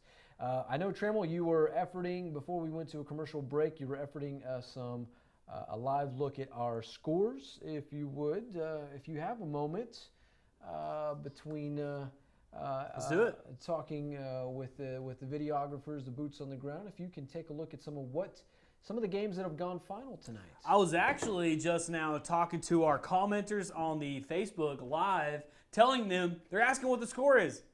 You can find out on SanAngeloLive.com/scores. That's what I'm telling them. So check it all out. SanAngeloLive.com/scores, brought to you by Deersky & Deersky Realtors of Texas. Remember, we got football scores, we got football videos, we got football highlights, we got everything. Sports coverage, the football briefs, the reading, whatever you like. If you like reading or watching, we got it. Here it is. Lago Vista versus Llano. Lago Vista 25, Llano 23. It's a close one right there, fourth quarter. Caddo Mills lost to Gilmer tonight, 38-14. Buffalo is losing to Franklin, pretty much over, 42-27, fourth quarter. Timpson versus Beckleville, 55-16. That one's in the fourth quarter. Pretty much wrapped up. Here's a close one, though. Graham against Salina, 23-21. Playoff game, fourth quarter. Anybody's ball game. Wellington, Mckamey, 46-26. That one's final. Canadian Childress, 45-14. That one's final. Crawford, Bosqueville, we've been saying this one's been final because it's been so bad, but now it really is. 48-0. That one's final. Elysian Fields is beating Wascom 41-34 in the fourth quarter. Carthage 38, China Springs 7, fourth quarter. Lindale versus Kilgore. Lindale's winning 56-35, fourth quarter. Here it is, Manny. Are you ready? Are you ready? No. I don't think you are. Mount Vernon, Malakoff. This score's final. Mount Vernon 37, Malakoff 34 with a comeback win. Mount Vernon comes back, beats Malakoff 37-34. That one's final. Mart, defending state champion, 54. Tenahan, 23. looks like they're moving forward to play Fall City. Cisco against Post, 33-0. We saw that one. Cisco, 33. Final on that one. Hattlesville versus Columbus. That one's final, 23-21. Canyon versus Springtown, 17-14. What were you going to say, Manny? Trammell, I think we got to go back up to that Mount Vernon Malakoff game because the Fighting Art Briles came back tonight. That's right. He must have been talking to his players and said, hey, I don't care if they say yes or no. You just make it happen. Whoa! All right. So Hattlesville, Columbus, 23-21. That one's final. Hattlesville, a little inappropriate there. Canyon, Springtown. Canyon 17, Springtown 14. That one's final. Fall City, Christoval. Hey, we'll move over it fast, but Fall City's beat Christoval tonight, 27-18. That one's final. We're going to move over fast. Richland Springs, Manny's team that's in the Concho Valley, supposedly, 59-56. Richland Spring beat Strawn, and that one's final. Balmorhea versus Groom. Balmorhea, 44. Groom, 38. That one's final. Shiner versus Refugio. We saw that one. Highlights. We'll probably check it out again later. 24-13. That's final. And Winthrop against Munster, 30-20. That's final. Gunter versus Eastland, 61-28. Gunter put it on Eastland. That's final. And we're going to have a whole lot more, including this one tomorrow. Sterling City, Borden County.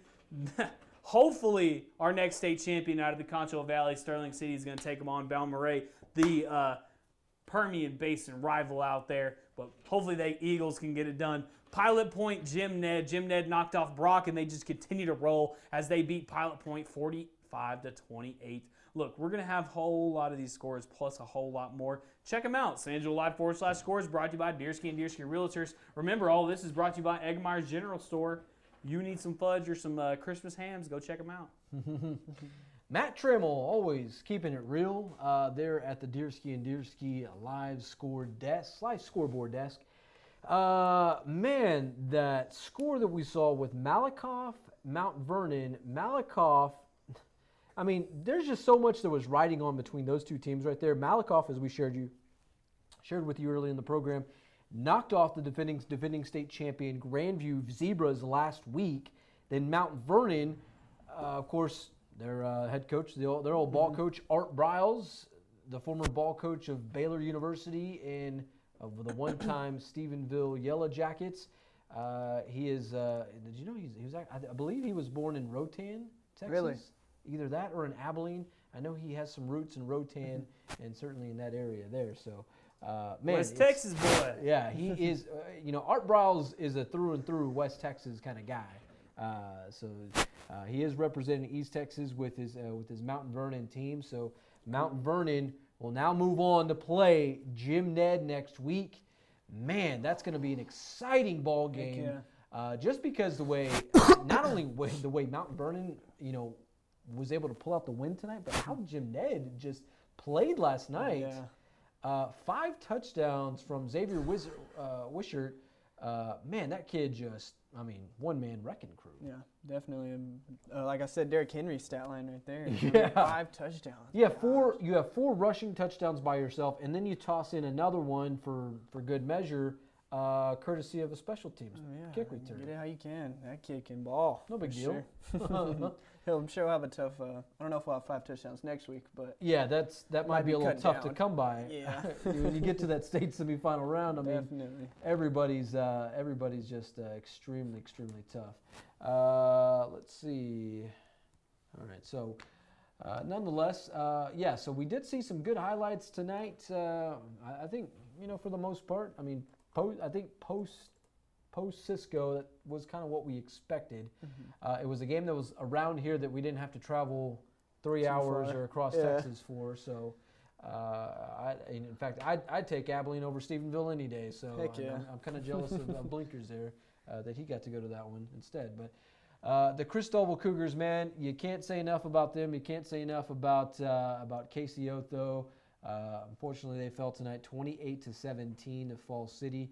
Fall City now moves on to play the Mart Panthers, the defending state champion. And I tell you, I saw Mart last year, and I saw him take down Hamlin.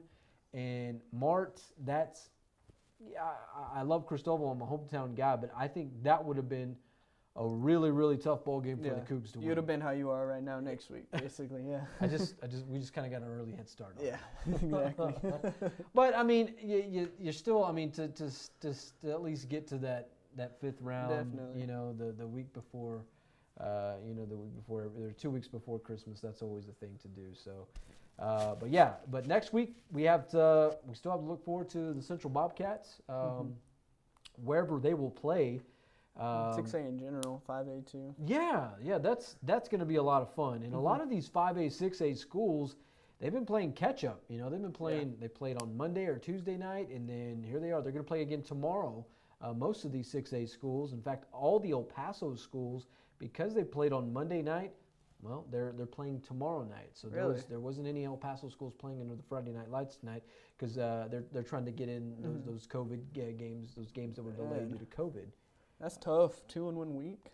Yeah, I mean Brownwood actually played that type of schedule for I think for a few weeks as well. They didn't make the playoffs, so there you go. So hopefully there's a little hope for our Central Bobcats. Oh, Trammell, he is never a loss for words. Hey, but I like Brownwood's quarterback. Don't think I hate them. Blaze, that guy's a killer, man. Blaze. I mean, he tore up teams all year long. Yeah, he did. Yeah, Blaze. Blaze it up. What a name. Yeah. There you go. Trammell. He's good, man. Hey, if you're looking to sponsor, what is it, Week 16? Week 16, the live desk, Joe's Ice House. I don't see a bottle anywhere, so we're all right. Come on, bring it on. Come on. I'll throw that pigskin country mile. Yeah. Matt Trammell's live desk tonight, courtesy of our Hour 1, Hour 2 sponsors, and of course our highlights brought to you by Eggemeyer's General Store. All right, fellas.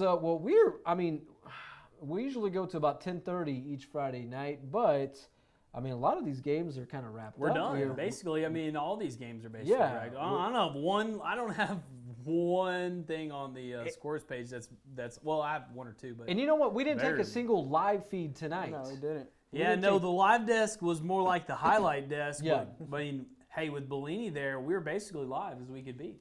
Yeah, that's for sure. Yeah, we were. I don't call it live. I call them instant highlights. We weren't live streaming. We're instant highlights. Yeah, that's the best way to put that there. Yeah. And of course, I tell you, if there's the folks at Fox Sports and the UIL that love to make a buck there, man, I tell you, these live streams, that's a business there. Yeah, $500 a head right now. Yeah. Yeah. So there's a reason why we don't, and they pretty much Fox Sports, they buy up all the rights to playoff games all over Texas, from 1A through 6A. And if you want a piece of the pie there, well, you got to pay them $500. Even if you're Fox. Even if you're Fox, yeah. Yeah. So I mean, it's a business there. That's why we don't particularly take the live streams of playoff football games. It don't really matter because at the end of the day, we're going to have the instant highlights for all of our fans to check out. And I promise right here from the live desk, I'm going to get them to you. Heck yeah. Trammell is just a man that's determined. And that's why we that's what we got me for, man. Just a determined doer. Yeah. Doer. The doer, yeah. Well, all right, so we heard from Chadwick, our resident Bobcat connoisseur tonight. He was hanging out with the Christoval Cougars. As I think it's probably time maybe we give our final thoughts of the night. Trammell, shall we start with you? We can start with me. My final thoughts of the night goes out to the Sterling City Eagles. We really need y'all to win, so keep on playing, boys. Look, y'all are the best team in the state. You've beaten the best teams in the state. You've beaten the second best team in the state twice. So don't worry about Balmoral, okay? Go out there, play Sterling City football, go score a whole lot of points, and let's go ahead and 4 or 5 them and go to the next round. Yeah, that's a good one. I like those final thoughts. It's directing it towards the Sterling City Eagles, and I think probably realistically they have the best shot of. I mean, not just because they're on the doorstep of Jerry's World, but because of how good that they've played this entire season. And with the COVID, everything that's involved. I mean, you throw in a high school football season, it's already long as it is, and then you throw in COVID and having to battle that each and every week. I mean, there's talks that, the old asterisk would be placed next to a COVID winner. Heck no. No. Not in these 1As, man. They haven't had enough cancellations and stuff to asterisk them. I mean, they ain't calling out signs or banging on drums like the Astros, so it ain't nothing to asterisk about. But, those Eagles, they've played tough, and right now they've gone all virtual in their high school to just keep their playoff hopes alive. Yeah, why not? Why not? You at least for 2 more weeks to get to the ship and to bring a championship back to West Texas. So, man, thank you, Trammell. That's very good. Christian, final thoughts of the night before we say goodbye. Congrats to your Cougars on a great season. It was exciting watching Wilcox every week and them boys. And like Trammell said, go Eagles right now. Eagles and hopefully them Bobcats can move on from El Paso next week. So, yep. And even, if Bobcats don't, I wouldn't mind watching a Lee Rebel or Permian Panthers, even though I despise them a little bit. Oh, Christian, you do not sound like a Bobcat. You are not sounding like you were your Letterman about West 6 Texas. weeks ago. It's West Texas. Hey, here's the thing, and here's what I've learned from Bobcat fans. You dislike the Permians and the Midland Lees of the world when you play them and when there's things on the line. But when it's all said and done, these teams are in the postseason, and they're kind of the last of the Mohegans out there. Exactly. You got to root for West Texas. Oh, yeah. It's better than the DFW. If Midland Lee wins the state championship, doesn't that mean Central's runner-up? That always used to be kind of like a thing. Yeah, Little Southwest Conference wins, we're good, right? During Midland Lee's heydays with Cedric Benson, it's like Mason Matthews. Mason Matthews talks about, battling with, I wouldn't say battling with Cedric Benson, but being on the same field as Cedric Benson. Literally just there was a whistle in between the time you scored and not. But yeah, man, you get to say that you went toe to toe with some of those definitely. guys, and Loic Fungi, the guy right on my shoulder here, the Lee Rebel here from 2019, class of 2020. He's now at Texas Tech. Yep. If you follow Texas Tech football, he caught a touchdown last week against Oklahoma State. Wreck 'em. Wreck 'em Tech. Nice. Loic Fungi. That's the kind of that's the product. He's a true product of West Texas. So, Christian, that's good stuff there. Final thoughts from myself, man. It's been a good run for the Christoval Cougars during this 2020 season. And this time, since I've been lucky enough to return to San Angelo 6 years ago and cover high school football around here, I've seen this program kind of evolve.